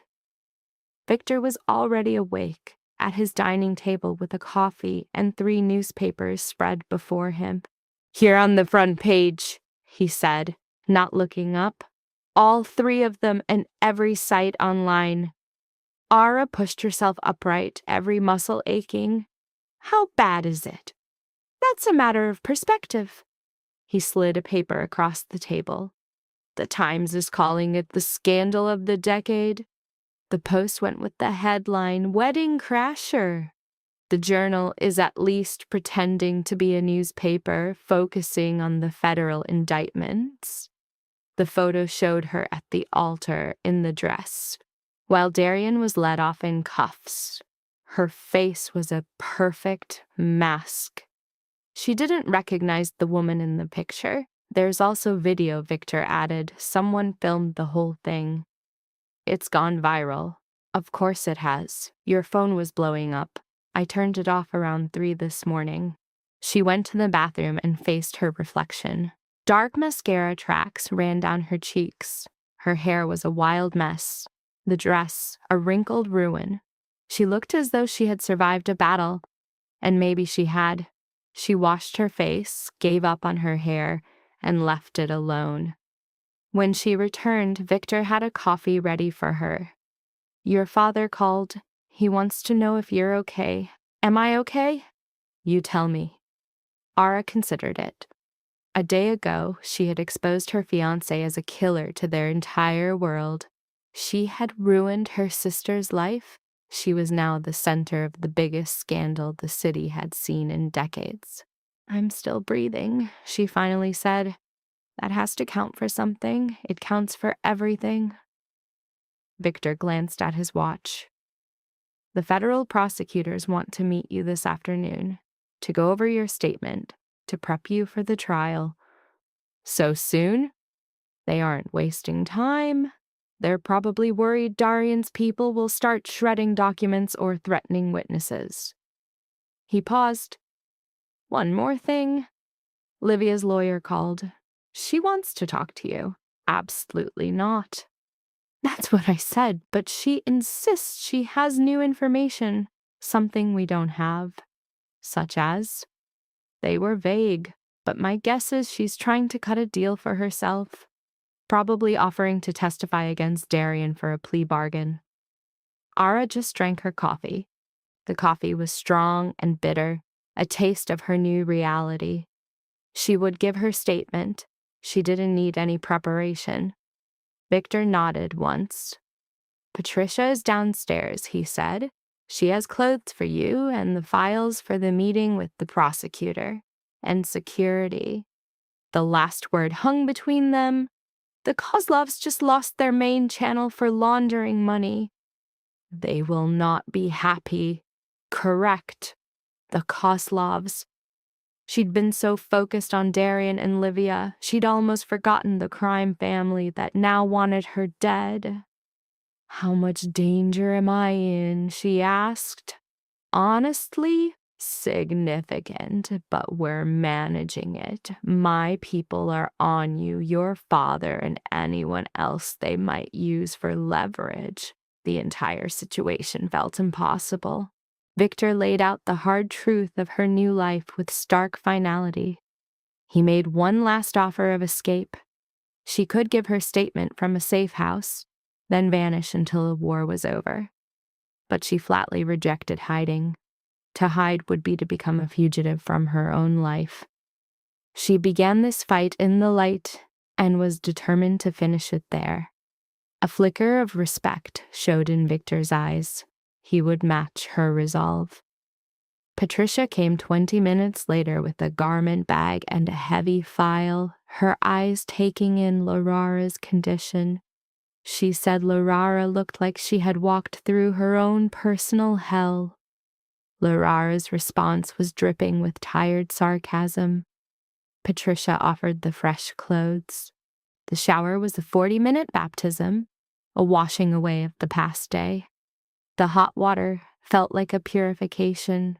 The sharp, expensive black suit she put on was armor, restoring a piece of the woman she was before the chaos. In the car, Patricia laid out the battlefield. The prosecutor, Sarah Chen, was a shark in the courtroom, incisive, relentless. Laura was told to deliver the facts with cold precision, the recording, her research, the events of yesterday. No emotion, no speculation. When Laura asked about Livia, Patricia's tone was sharp. Livia's lawyer was negotiating, but her loyalty was for sale. Patricia told her to be ready for Livia to get nothing more than a slap on the wrist. She helped plan their father's murder and even found it amusing. But the law, Patricia noted, viewed intent in its own way. A smart lawyer could paint her as a pawn in Darian's game, a woman who never meant to follow through. It was the cold machinery of justice. The federal building was a media frenzy, a crush of cameras, microphones, and shouting reporters. As they arrived, questions were fired at them about what she knew, the sham wedding, her work as an informant. Victor's security team formed a moving wall, pushing through the mob. A microphone was shoved at her face. Victor batted it away. Inside the building, the silence was sudden and chilling. Down the sterile halls, which smelled of bureaucracy, Sarah Chen was waiting on the 7th floor. Younger than expected, maybe 40, with intensely analytical eyes. Chen's handshake was firm. She acknowledged the trauma of yesterday, but immediately stressed their urgency. For 4 hours, they dissected every detail, the tape, the background reports, every shred of evidence. Chen's questioning was surgical, precise, and unyielding. She needed exact dates, times, direct quotes. After listening to the tape, she asked what Laura's first move was. Laura replied that she had made 3 copies, securing each one in a different location. A smart move. Her next action was digging into Darian, discovering his real identity and his Kozlov family ties. Then Chen asked why she went to Victor. The unspoken question lingered in the sterile air. Why not involve the authorities? Laura held the pause, choosing her words as one might navigate a minefield. She knew their proof was ethereal. A recorded voice could be dismissed as empty bravado. She needed something tangible. Victor, she explained, had helped her forge that certainty. His price, his own safety and vital intelligence on Darian's network, which had begun to encroach upon his own legitimate territories. Chen made a note. She forecast how their adversary would frame this, not as justice, but as the calculated revenge of a woman scorned. Laura's reply was ice. For a fiancé whose intended planned to murder her father for his fortune, she considered vengeance an entirely measured response. A ghost of a smile haunted Chen's lips. The defense, she added, would still try to paint her as unhinged, perhaps even the architect of the entire fabrication. The tape's integrity was undeniable, as were the ledgers and witness accounts. Chen expressed confidence, but added that the mind of a jury was a notoriously unpredictable thing. Snapping her file shut, she outlined the situation. Darian Hale was drowning in a sea of federal indictments, from conspiracy to commit murder to racketeering. Though the case against him was a fortress, his lawyers were already signaling for a truce, a plea. Larara's reaction was a single sharp syllable: no. Chen clarified that such choices belonged to the Department of Justice. If Darian could be used as a lever against the Koslovs, a witness against a greater evil, he plotted to kill her father. Larara cut in. Chen met her gaze, acknowledging the wound, but explaining that her war was with entire syndicates, a conflict that sometimes required alliances with lesser monsters. Larara's gaze shifted to Victor, who had been a silent monolith throughout the exchange. The Kozlovs, he finally rumbled, were the true throne. Darian was a disposable knight. If Chen could leverage him to topple their dynasty, Larara would find a security far more profound than what his prison cell could offer. She wanted it all: the empire in ashes and Darian behind bars. Chen vowed to try, but told Larara to prepare for a reality where Darian's sentence was reduced in exchange for his song. The meeting bled out around 4 p.m., leaving Larara's thoughts tangled in strategy and raw power. Inside the car, Victor's low voice affirmed she had held her ground. She felt only emptiness. Chen, he added, was a shark. If she smelled blood in the water, a conviction was all but certain. The only variable now was a deal for Darian. But even with a bargain, Victor mused, Darian's life as he knew it was over. His empire, his reputation, his alliances, all had been turned to dust. A prison cell was just one type of cage. True, but she craved for him a taste of the specific agony he had designed for her father. The city passing by her window was a gallery of ghosts. The corner where she'd met Livia, the fountain where Darian had proposed. An abrupt, visceral need to see her father surfaced. Victor complied. She found Marcus in his study, wreathed in cigar smoke with a bourbon in hand, appearing both exhausted and victorious. He wanted to know how the meeting with the feds went. It was fine, she managed. They felt their case was ironclad. Marcus corrected her with a plume of smoke, saying it was ironclad because of what she had done. He motioned to a leather armchair, inviting her to unburden herself of the real weight. Larara sank into it, relaying Chen's mention that Darian was angling for a plea deal, offering testimony against the Kozlovs. He'd cooperate without a second thought, Marcus predicted. It was how the game was played. Larara balked at the injustice of it. Justice is for poets, he countered. They had utterly destroyed the man. His enterprises were liquidated, his contacts vanished, and his allies now wanted him dead. Whether he served 5 years or 20 was irrelevant. His existence was finished. And Livia? The warmth in Marcus's eyes turned to frost. He asked what about her. Larara reported that her attorney was requesting a meeting, implying she was ready to talk. You will not speak to her, he decreed. Larara mentioned Victor's theory that Livia was ready to sacrifice Darian to save herself. Let her, Marcus said, his voice stripped of warmth. Livia's destiny was no longer his concern. She was no longer his daughter. The words hung in the air, absolute and glacial. Larara reminded him that Livia had not just known of the plot, but had laughed about it.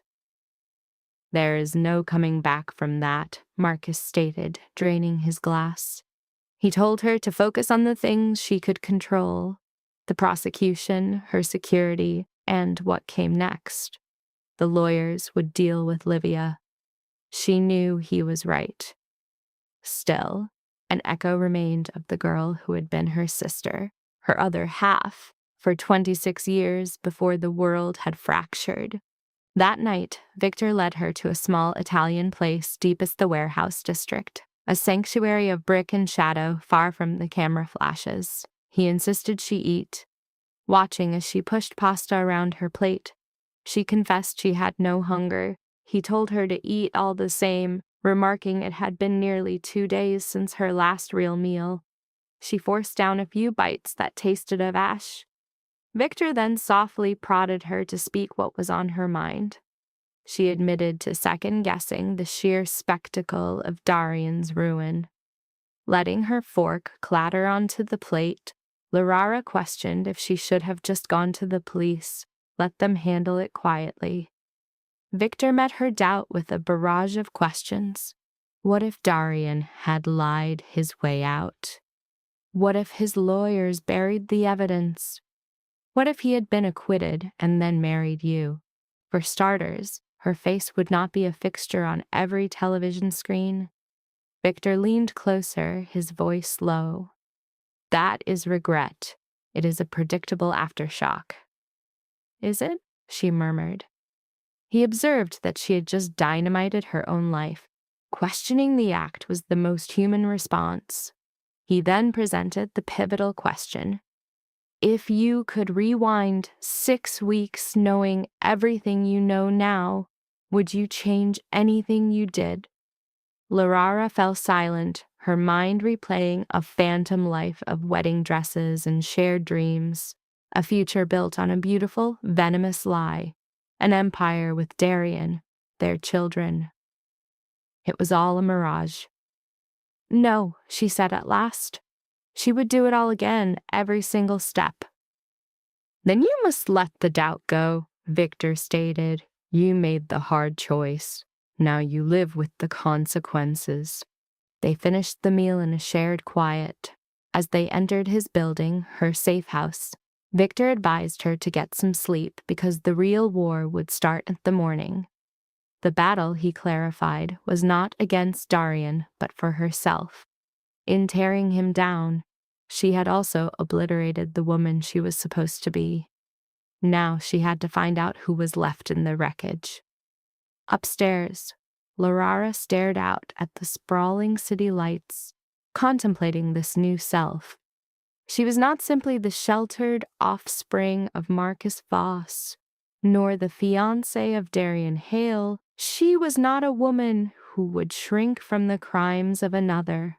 She was something else, someone who had chosen a ruinous truth over a comfortable lie. She was a woman who would burn down her own world to protect what she loved. Perhaps that was a place to start building. Her phone, reactivated against her lawyer's advice, vibrated. The number was blocked. Livia's voice crackled through, shattered and desperate. Please, just hear me out, she begged. A primal urge told her to hang up, but a dark curiosity kept the phone pressed to her ear. What possible explanation could there be? None. She had heard the tape, seen the proof. Livia had helped plot their father's death. Livia swore it was never supposed to happen, that it was all just talk. But Larara countered that she had looked up poisons and suggested ways, deeds that went far beyond words. After a long, choked silence, a broken whisper, I was in love with him. With Darian. I wasn't thinking clearly. Your thoughts were clear enough to betray every person who ever loved you. He promised we would be together, that after the shipping deal was done, he would end it with you and we. Livia's voice dissolved into sobs. I was so stupid. I know that now. You were malicious. There is a difference. I'm so sorry, Ara, please. I know you can't forgive me, but I'm your sister. I'm still... No, you stopped being my sister the moment you ridiculed my ability to trust, my kindness. Ara's voice was arctic. I hope you find a good lawyer. I hope you stay out of prison, but we are finished. Ara. She ended the call. She deleted the contact, poured a finger of whiskey, and allowed one final moment of mourning for his sister who had always been a stranger. The following weeks devolved into a vortex of legal strategy, sworn statements, and the delicate art of shaping a narrative. Darian's lawyers tried everything, claiming the tape was doctored, that she and Victor had conspired to frame him. None of it stuck. The proof was too overwhelming. Livia, exactly as Victor predicted, broke completely. She testified, bleeding secrets about Darian's operations that even Ara never knew.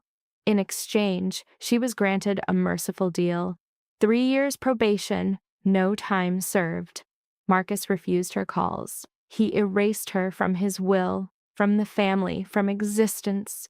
For Livia's end, Ara felt nothing, only the hollow quiet of the story finally over. The Kozlov threat, however, was a far more tangled web. Feds had descended upon 3 properties, seizing 6 underlings and millions, yet the syndicate's heart still beat, untouched, deep in Eastern Europe. "They're bloodied," Victor stated over dinner, his voice a low counterpoint to the silver on porcelain. Darian was their artery into American capital. They're reeling without him, but they are not broken. So I should be afraid? Always. But we are watching. If they reach for you, we will see the shadow before it falls. Ara, meanwhile, had begun her descent into her father's world, letting the tides of maritime shipping pull her under.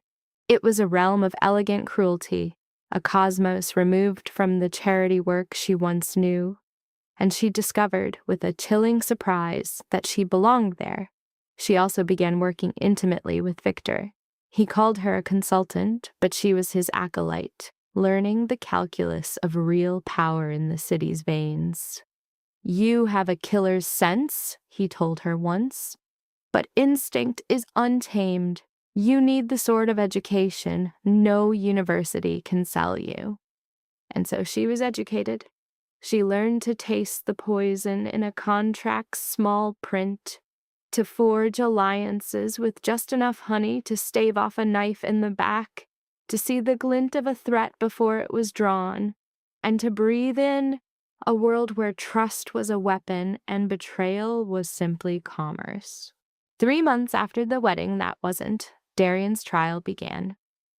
Ara was there every day, a stone effigy in the gallery, watching the state meticulously dissect his life with her recording, with damning financials, with the voices of dozens. Darian's defense was a pathetic theater. They cried entrapment, painted her a master manipulator, even whispered she was unhinged. The jury saw through the performance. The verdict came back in 4 days. Guilty on all charges. Sentencing was scheduled for 2 weeks out. The prosecution asked for 20 years. His lawyers begged for 10. The judge rendered a sentence of 15, with parole possible after 10. It wasn't enough. It could never be enough. But it was a start. Ara walked out of the courthouse, flanked by her father and Victor. The media swarmed like locusts. "Miss Voss, a comment on this sentence." She stopped, her eyes finding the lenses. "Justice isn't about satisfaction. It's about consequence. Darian Hale tried to burn down my family. He only incinerated himself. This is what happens when kindness is perceived as a flaw." She paused. "Let this be the lesson. The truth always wins." They were moving before another question could be asked. Back in the quiet of her father's home, Marcus poured 3 fingers of bourbon into 3 glasses. "To surviving," he said, raising his glass. "To the truth," Ara corrected. Victor merely smiled and drank. Later, with Marcus long since retired for the night, Ara and Victor sat on the terrace, watching the city lights bleed into the darkness. "What happens now?" she asked, her voice small against the night. "What do you mean?" "Darian is in a cell. Livia's a ghost. The Kozlovs are licking their wounds. It's done. So what comes after? Victor let the question hang between them in the cool air. You rebuild. You find out who you are when you're not defined by the war. What if I don't know what I want? Then you search. You experiment. You fail. He turned to her. You are 26, Ara. You have just survived something that would have shattered most people. You have time to find the rest. Do I? The Kozlovs are still out there. Darian has friends. Half the city thinks I'm a monster. There will always be enemies. That is the price of power. Victor set his glass on the stone railing. But you are not alone. You have your father. You have me.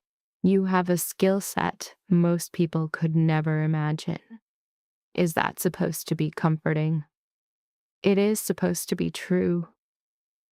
They were silent for a long moment. Then she spoke. Thank you. I wouldn't have made it through this without you. Yes, you would have.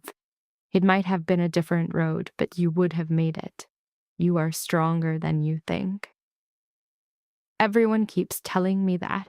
Because it is true, Victor said, getting to his feet. Get some sleep. Tomorrow we begin the next phase. What next phase? Your father is giving you international operations. Think Asian and European shipping lanes. It is a world of high stakes and chaos. I don't know anything about global shipping. You'll learn the same way you learned everything else. You drown in it until you can breathe water. He paused at the door. And Ara, stop waiting for someone to hand you a crown. You're already wearing it.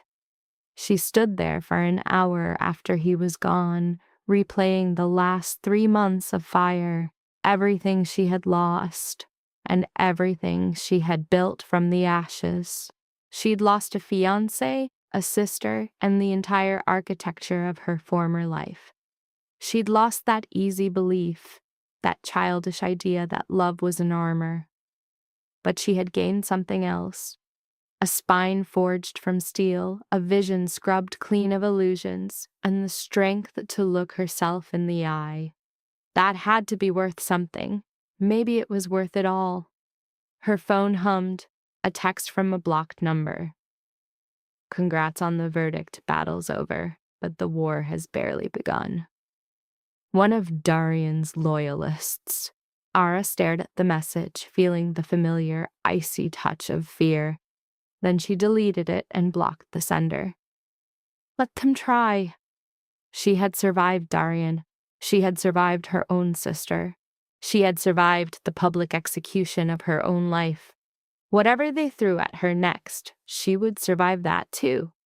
And maybe, just maybe, she would do more than survive. Maybe she would win.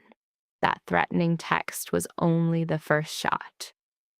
In the next 2 weeks, 6 more arrived, each from a burner phone. No direct threats, nothing that could be traced, just tiny, poisonous darts designed to infect her with paranoia. She laid them out for Victor in his office one morning. Pathetic, he said with a dismissive glance, scrolling through them. If the Kozlovs truly wanted you dead, you'd already be a ghost story. This is just noise. That's incredibly comforting. It's a fact. A real predator doesn't send a text message before it strikes. He handed her phone back. But we're increasing your security anyway. You can never be too careful. Ara had already moved into a new apartment, a penthouse fortress with a biometric elevator and a security system built for a siege. Patricia had managed the move, executing it with the precision of a general. Maybe it was a kind of war. Work was her only sanctuary.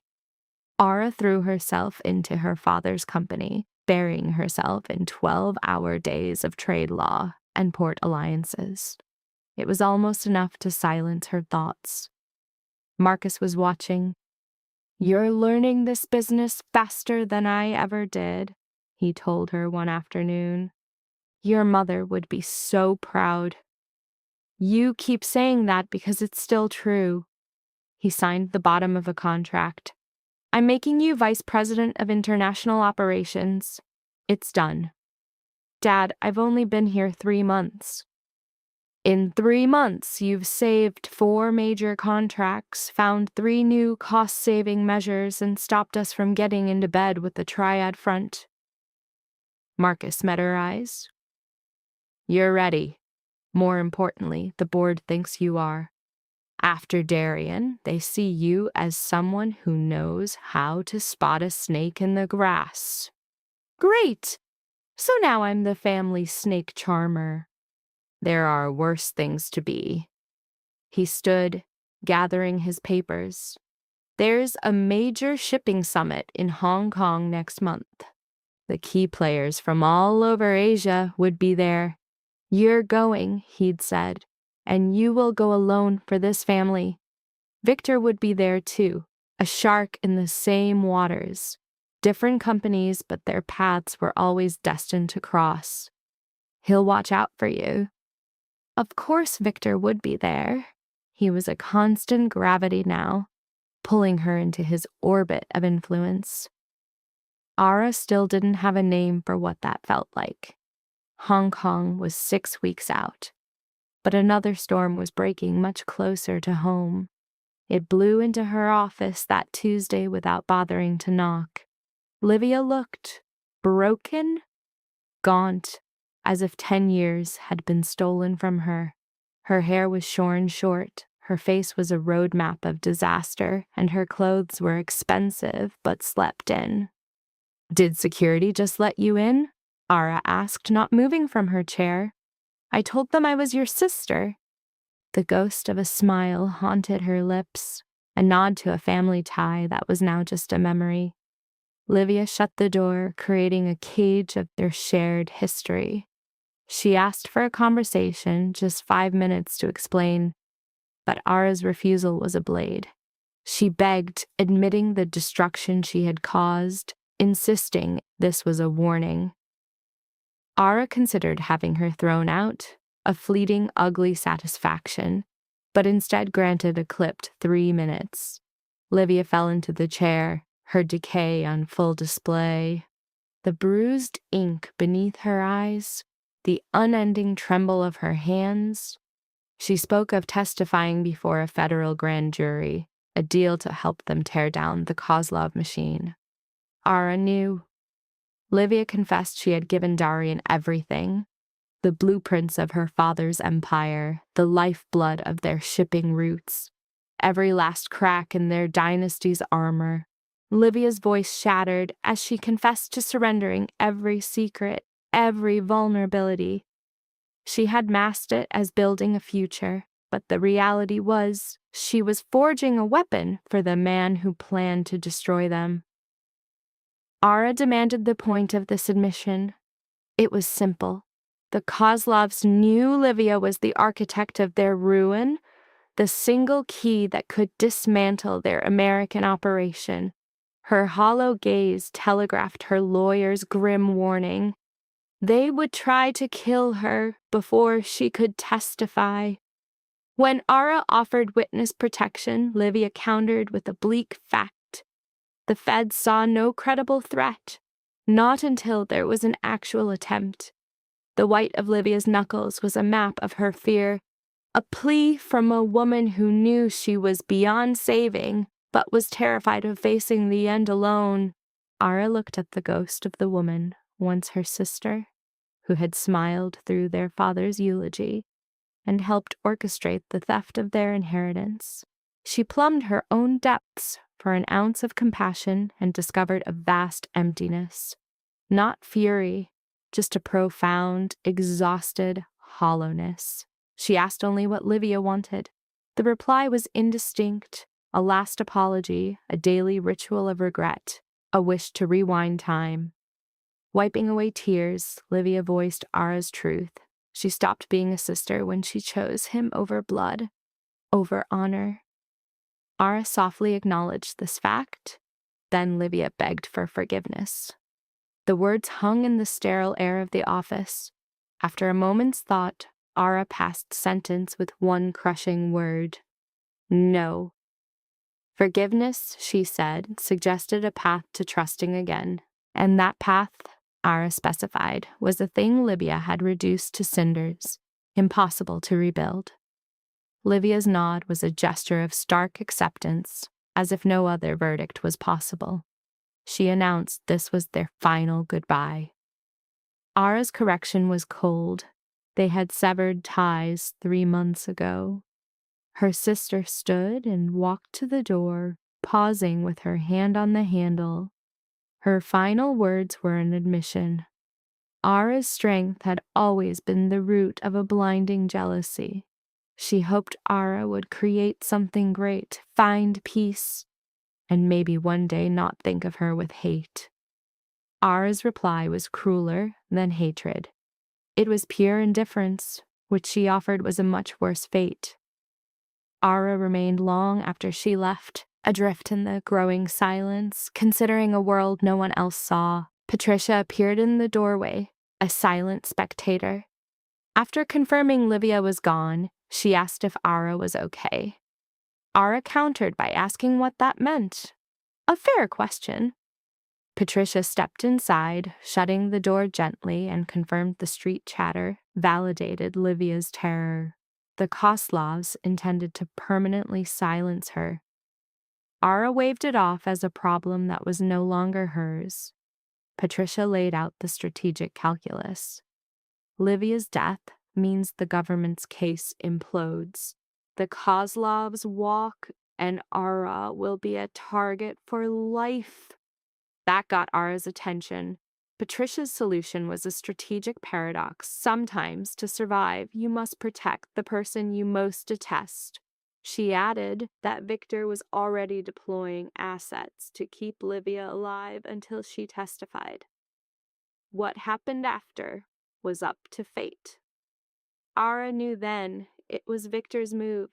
Patricia clarified he was operating on Ara's behalf, anticipating the psychological fallout of Livia's murder, a weight he would not let her bear. Ara hated that Victor read her so perfectly and hated his accuracy even more. She consented with a sharp directive. No communication, no reports. Just ensure Livia breathes long enough to be the weapon that annihilates the Kozlovs. The deal was struck. The next week passed in a state of suspended animation. Ara was a ghost in her own life, taking meetings, closing deals for her new empire, but her mind was with Livia, a hunted animal in the city's shadows. She struggled for indifference and failed. On Thursday, Victor's call came with the news. There had been an incident. The floor dropped out from under Ara's world. She demanded to know what happened. An attempt was made on Livia at her apartment. Patricia's people intercepted them. 2 men, their accents thick, carrying enough hardware for a minor skirmish. Ara had to know if she was hurt. Livia was safe, deeply shaken but unharmed, and already moved to a new safe house under the watch of federal marshals. Ara exhaled a breath she didn't know she'd been holding. She asked if her team got anything. They had extracted some information before lawyers shut it down, but it was enough. The trail led directly to the Kozlovs, who had sent the hit team to stop her testimony. Victor pointed out the tactical benefit. It was a gift to the prosecution. The threat was now concrete, something the DA could exploit.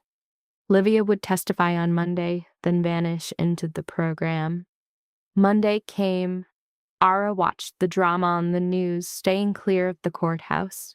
Then Livia was on screen, a small, terrified figure swallowed by a wall of federal agents guiding her inside. For a single beat, Ara felt a pang of pity for her sister.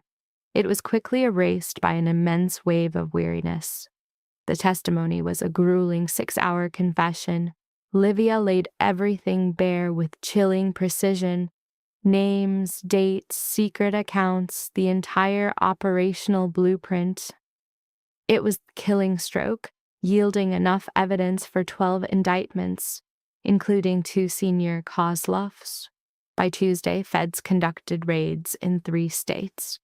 By Wednesday, the Kozlov American enterprise was a ruin. That night, Victor took her out to mark the victory at their usual Italian place, in their usual booth. He toasted her success. She had beaten Darian, broken the Kozlovs, and built her legacy in just 4 months. She corrected him. It was their victory, a partnership. He offered a slight smile, stating her predatory instincts would have ensured her triumph anyway, but he was pleased their ambitions had aligned. They talked strategy, a summit in Hong Kong, future ventures. As the night wore on, the conversation turned more personal. Ara asked if she could be serious for a moment. He said she could always ask, but he couldn't promise a reply. She questioned his true reasons for helping, suspecting it went beyond Darian's trespassing on his domain. Victor was quiet, swirling the wine in his glass.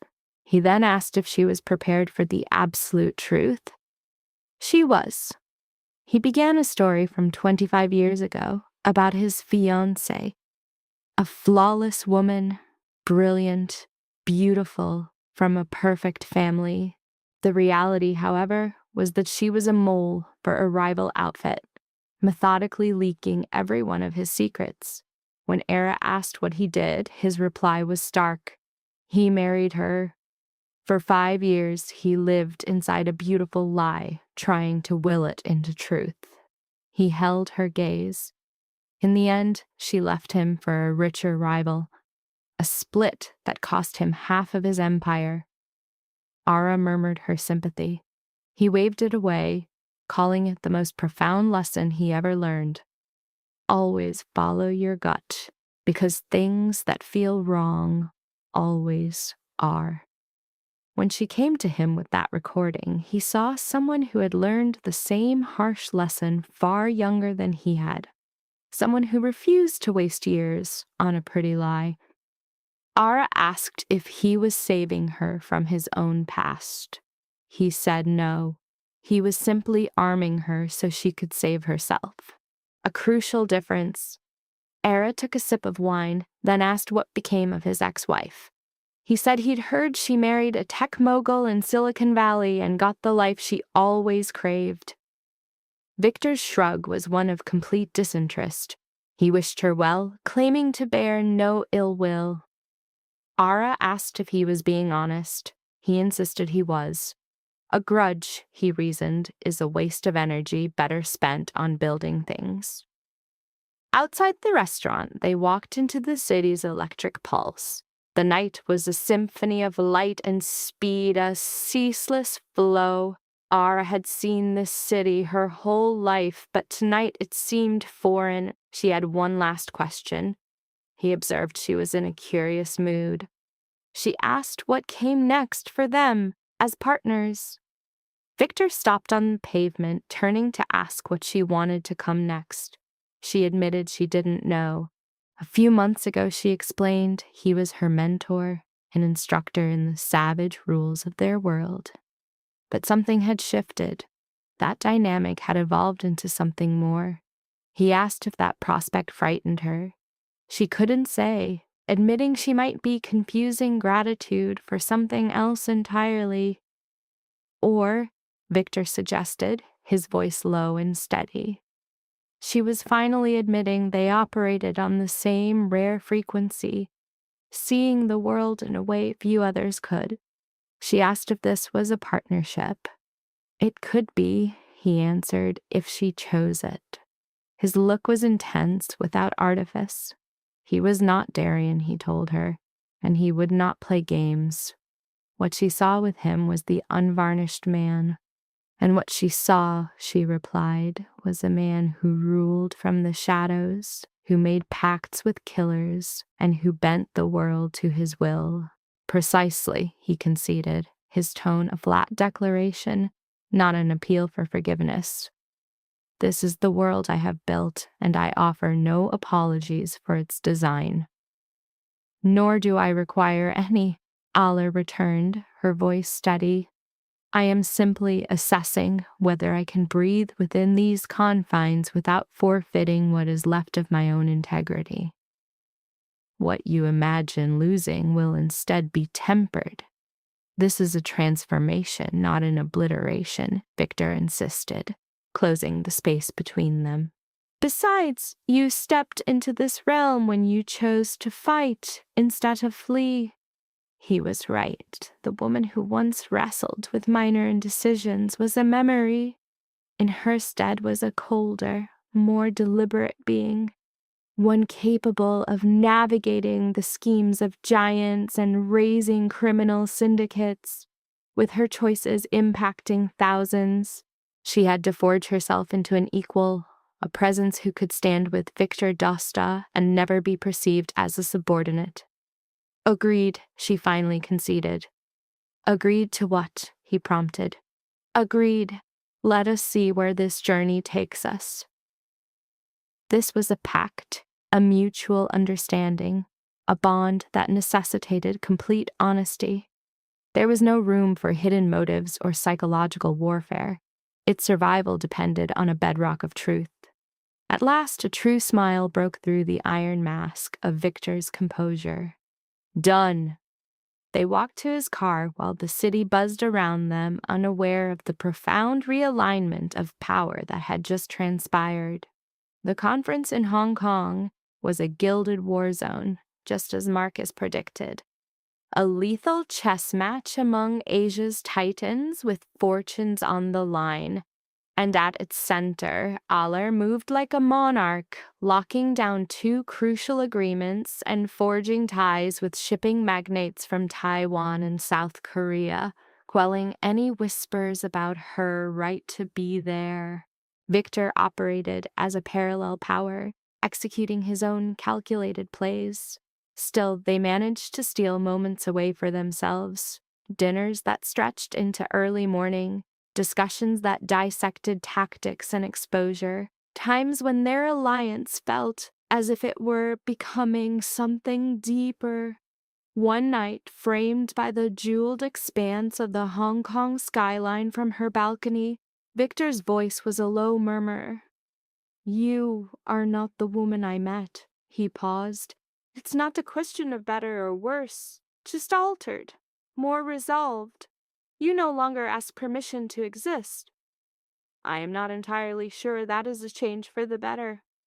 Why wouldn't it be? She asked. Because I sometimes miss the man I was, he admitted. The one who held some residual belief in human goodness, who thought love could mend any wound. That man was a vulnerability, she replied softly. Perhaps, Victor agreed, but he would have been broken eventually. Still, he was also happier. Happiness is an ephemeral indulgence, she countered, her voice remote. Influence, safety, respect, these hold their worth. Happiness is just a passing gleam. Aller pivoted, her eyes fixing on his in the faint light. Is that something you believe? He let the question hang in the air. I used to. Now, I find myself less certain. What caused that shift? She whispered. You did, he confessed. Watching you battle for what matters, seeing you refuse to be shattered by betrayal. It was a potent reminder that some things are worth protecting, even if doing so leaves you completely defenseless. Are you suggesting I am a weakness? A horrifying one, he answered with the ghost of a smile. But it's a condition I am learning to live with. They stood in mutual silence, the city's glow beneath them a vast field of fallen stars. When we go back, Aller said, breaking the stillness, I'm going to launch something, a foundation, to channel our earnings to help others who've been betrayed, who've been used, to equip them for their own form of justice, I know it is a monumental task, but I keep thinking of those who never had my resources, the money, the connections, an ally like you. What becomes of them? Usually, he answered gently, they are erased. Then we will change that reality, for some of them at least. Victor just watched her, seeing the absolute conviction in her gaze. You are completely serious about this. I made it through because I had a weapon, she said. I want to give that same weapon to people who have none. It will bring chaos. It will cost a fortune. You will make new enemies. My life is already filled with enemies. I might as well earn them for a cause that matters. For the first time, Victor let out a laugh, a real resonant sound she'd never heard. All right, when we return, we will start designing the architecture, a full-fledged foundation, backed by capital, legal power, the entire machinery. Just like that? She questioned, a hint of surprise in her voice. Just like that, he confirmed. You want to reshape the world? I will be your confederate. That is what partners do. They flew back to the city 3 days afterward. The foundation consumed Alara's every waking thought. She worked with lawyers on its charter, with financiers on its endowment, and with therapists on its recovery programs. Her father provided a massive initial donation, and Victor poured in his own money and contacts. In 6 months, they had an office, a core staff, and their first clients. People who had been cheated, manipulated, and broken by those they loved. People who were a reflection of her former self. She sat with every one of them, listening to their stories and helping them engineer the exact justice required to take back their lives. Success was not guaranteed, but it occurred often enough to truly shift the balance of power. The press was captivated. After months of reporting the scandal, they had a new narrative. The woman who had publicly dismantled her fiancé's life was now a defender of others, trying to avoid the same fate. She gave one interview, stating with clarity that she wanted neither celebrity nor to be a symbol. The only thing that mattered was the mission. A year after the wedding that wasn't, she stood inside her foundation's headquarters, watching new volunteers train. Her father was there, looking more alive than he had in decades. Patricia and James were now in charge of the foundation's security. Victor even made an appearance, claiming he was simply checking on his investment's progress. You've built something incredible from the wreckage, Marcus said in a quiet voice. Your mother would be so proud. She would have, but you'd have called me a fantasist, insisting that business and altruism could never mix. And I would have been completely mistaken, he admitted. This is both a brilliant enterprise and a deeply compassionate one. It appears you can have everything after all. Just then, Victor appeared by her elbow. There's an individual you need to meet. Aller followed him to a small meeting room where a woman in her mid-30s was waiting, clutching a folder. Ms. Voss, I am Sarah Chen. I'm a prosecutor. We spoke about 1 year ago. I remember, Aller replied. You were on Darian's case? That's right, and I am prosecuting a new one now. I felt you had the right to know. Chen pushed the folder across the table. Darian Hale was murdered 3 days ago. The official story is a prison fight, she clarified, but we are almost positive it was a professional hit. A strange quiet settled over Aller. It wasn't relief, nor was it grief, only the weight of a cold, unchangeable truth. The Kozlovs, she said, less a question than a conclusion. That is our working theory. Darian was preparing to talk more, to give additional testimony. They saw him as too big of a risk and had him silenced. But it was a miscalculation. The information Darian gave us before he died was enough to bring federal RICO charges against what's left of their leadership. We served warrants this morning. We arrested 6 people, including the patriarch. Victor leaned in. You're saying the Kozlovs are done? Their entire U.S. operation is finished. Interpol is now going after their European cells. It's going to take years, but we're taking the whole organization apart. Chen looked directly at Alar. I needed you to know that this whole thing started because of your evidence, because of you. When the prosecutor was gone, Alar stayed in her chair, struggling to absorb the stark finality of Darian's non-existence. Victor's voice, softer than she expected, cut the silence. Are you all right? She confessed. I do not know. For a year, I ran on pure, white-hot rage for him. Now, he's just gone. And what do you feel? Nothing, she breathed. A vacuum. I thought there would be relief, closure, some taste of victory. But it is just empty. That makes sense, he offered. You already cut him out of your life. This is only the paperwork catching up to reality. Perhaps she had no idea what she was meant to feel anymore. That evening, they ate at her apartment. For the first time in months, she cooked and they shared the meal on the balcony as the sun bled out across the sky. I have been thinking, Victor started, about what is next. For the foundation. For us. He placed his fork down deliberately. We have performed this intricate dance for a year. A partnership, a friendship, whatever name we gave it. But I think we both know it has become something more. Alar's heart hammered against her ribs. Victor. Let me finish, he said, his voice low. I know you have been broken. I know that trust is a minefield for you. But I also know that we work. We understand each other. We want the same things. His eyes locked on hers, devoid of all artifice. I am not asking for marriage or for a promise you cannot make. I am only suggesting we stop pretending this is just about business. Her question was a whisper, a plea for him to define the space between them. He answered by erasing their old terms, proposing not a contract, but a world built only by them.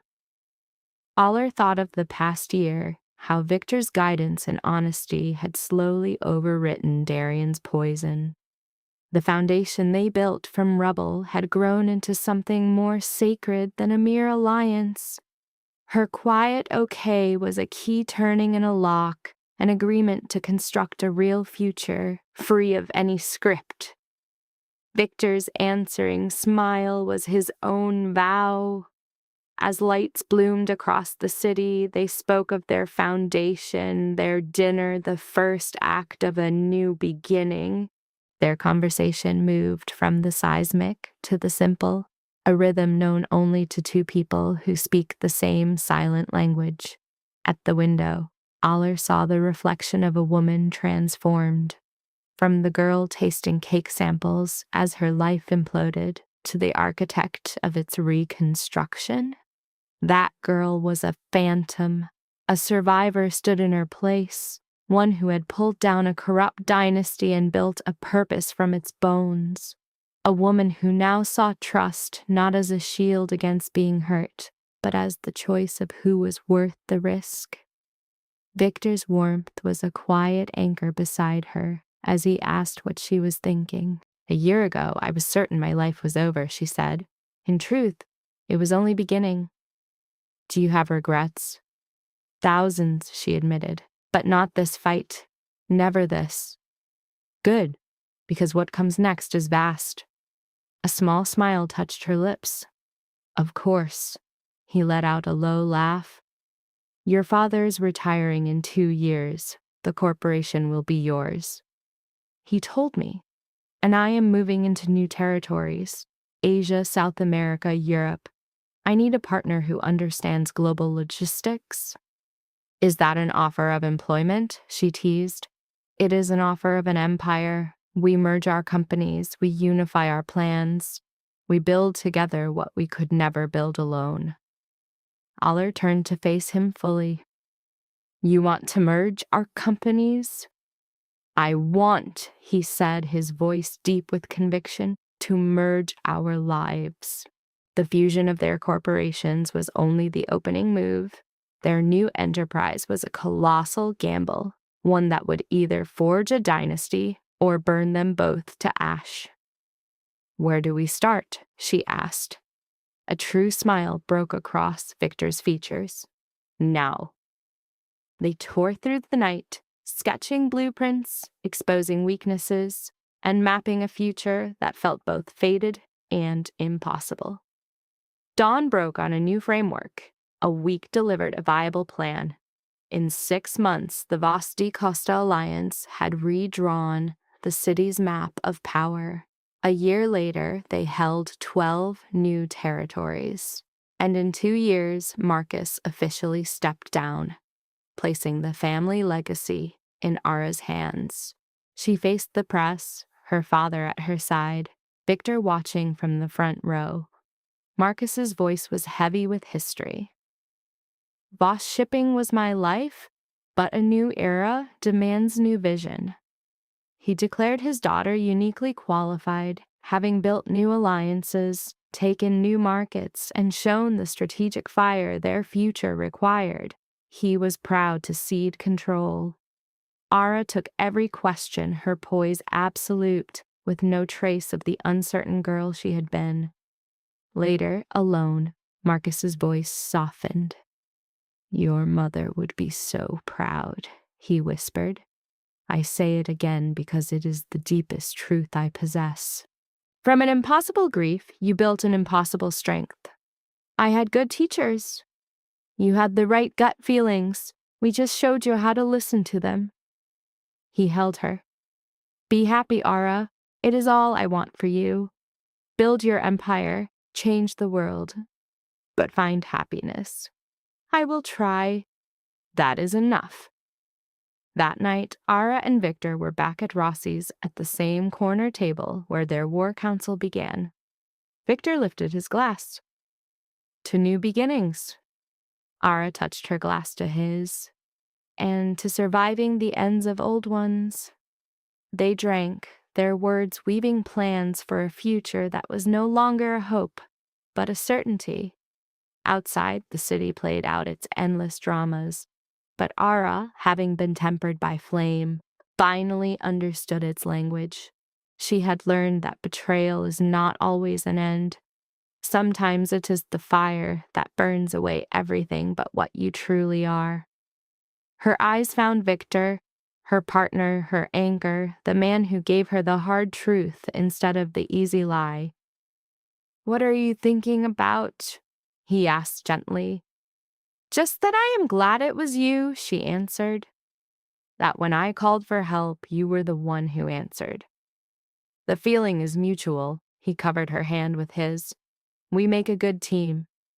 Unbeatable. Leaving the restaurant, they walked through the city they now commanded, past the cathedral where she had exposed Darien, and the building where Victor had first given her shelter. They moved past the monuments of a war they had won. Their empire grew, their businesses printing money. Darien was a memory. The Kozlovs were a historical footnote. Livia was a ward of the state, left to the mercy of her own demons. And Ara was, at last, unbound, free to build, to lead, to be. This war began with her trapped in a story written by others. The bride, the daughter, the sister. Now she held the pen. That kind of freedom was worth any price. Come on, Victor said, leading her toward his car. Let's go home. Home. The word was different now. Not a place, but a person. A fortress built from wreckage. A treaty signed in truth. A love defined by choosing each other, knowing every single scar. Ara slid into the passenger seat. As Victor drove, the city's neon lights sliced across the dark. Tomorrow would bring a new day, new enemies, and new territory to claim as their own. But tonight, the entire board belonged to them, and that was all that mattered.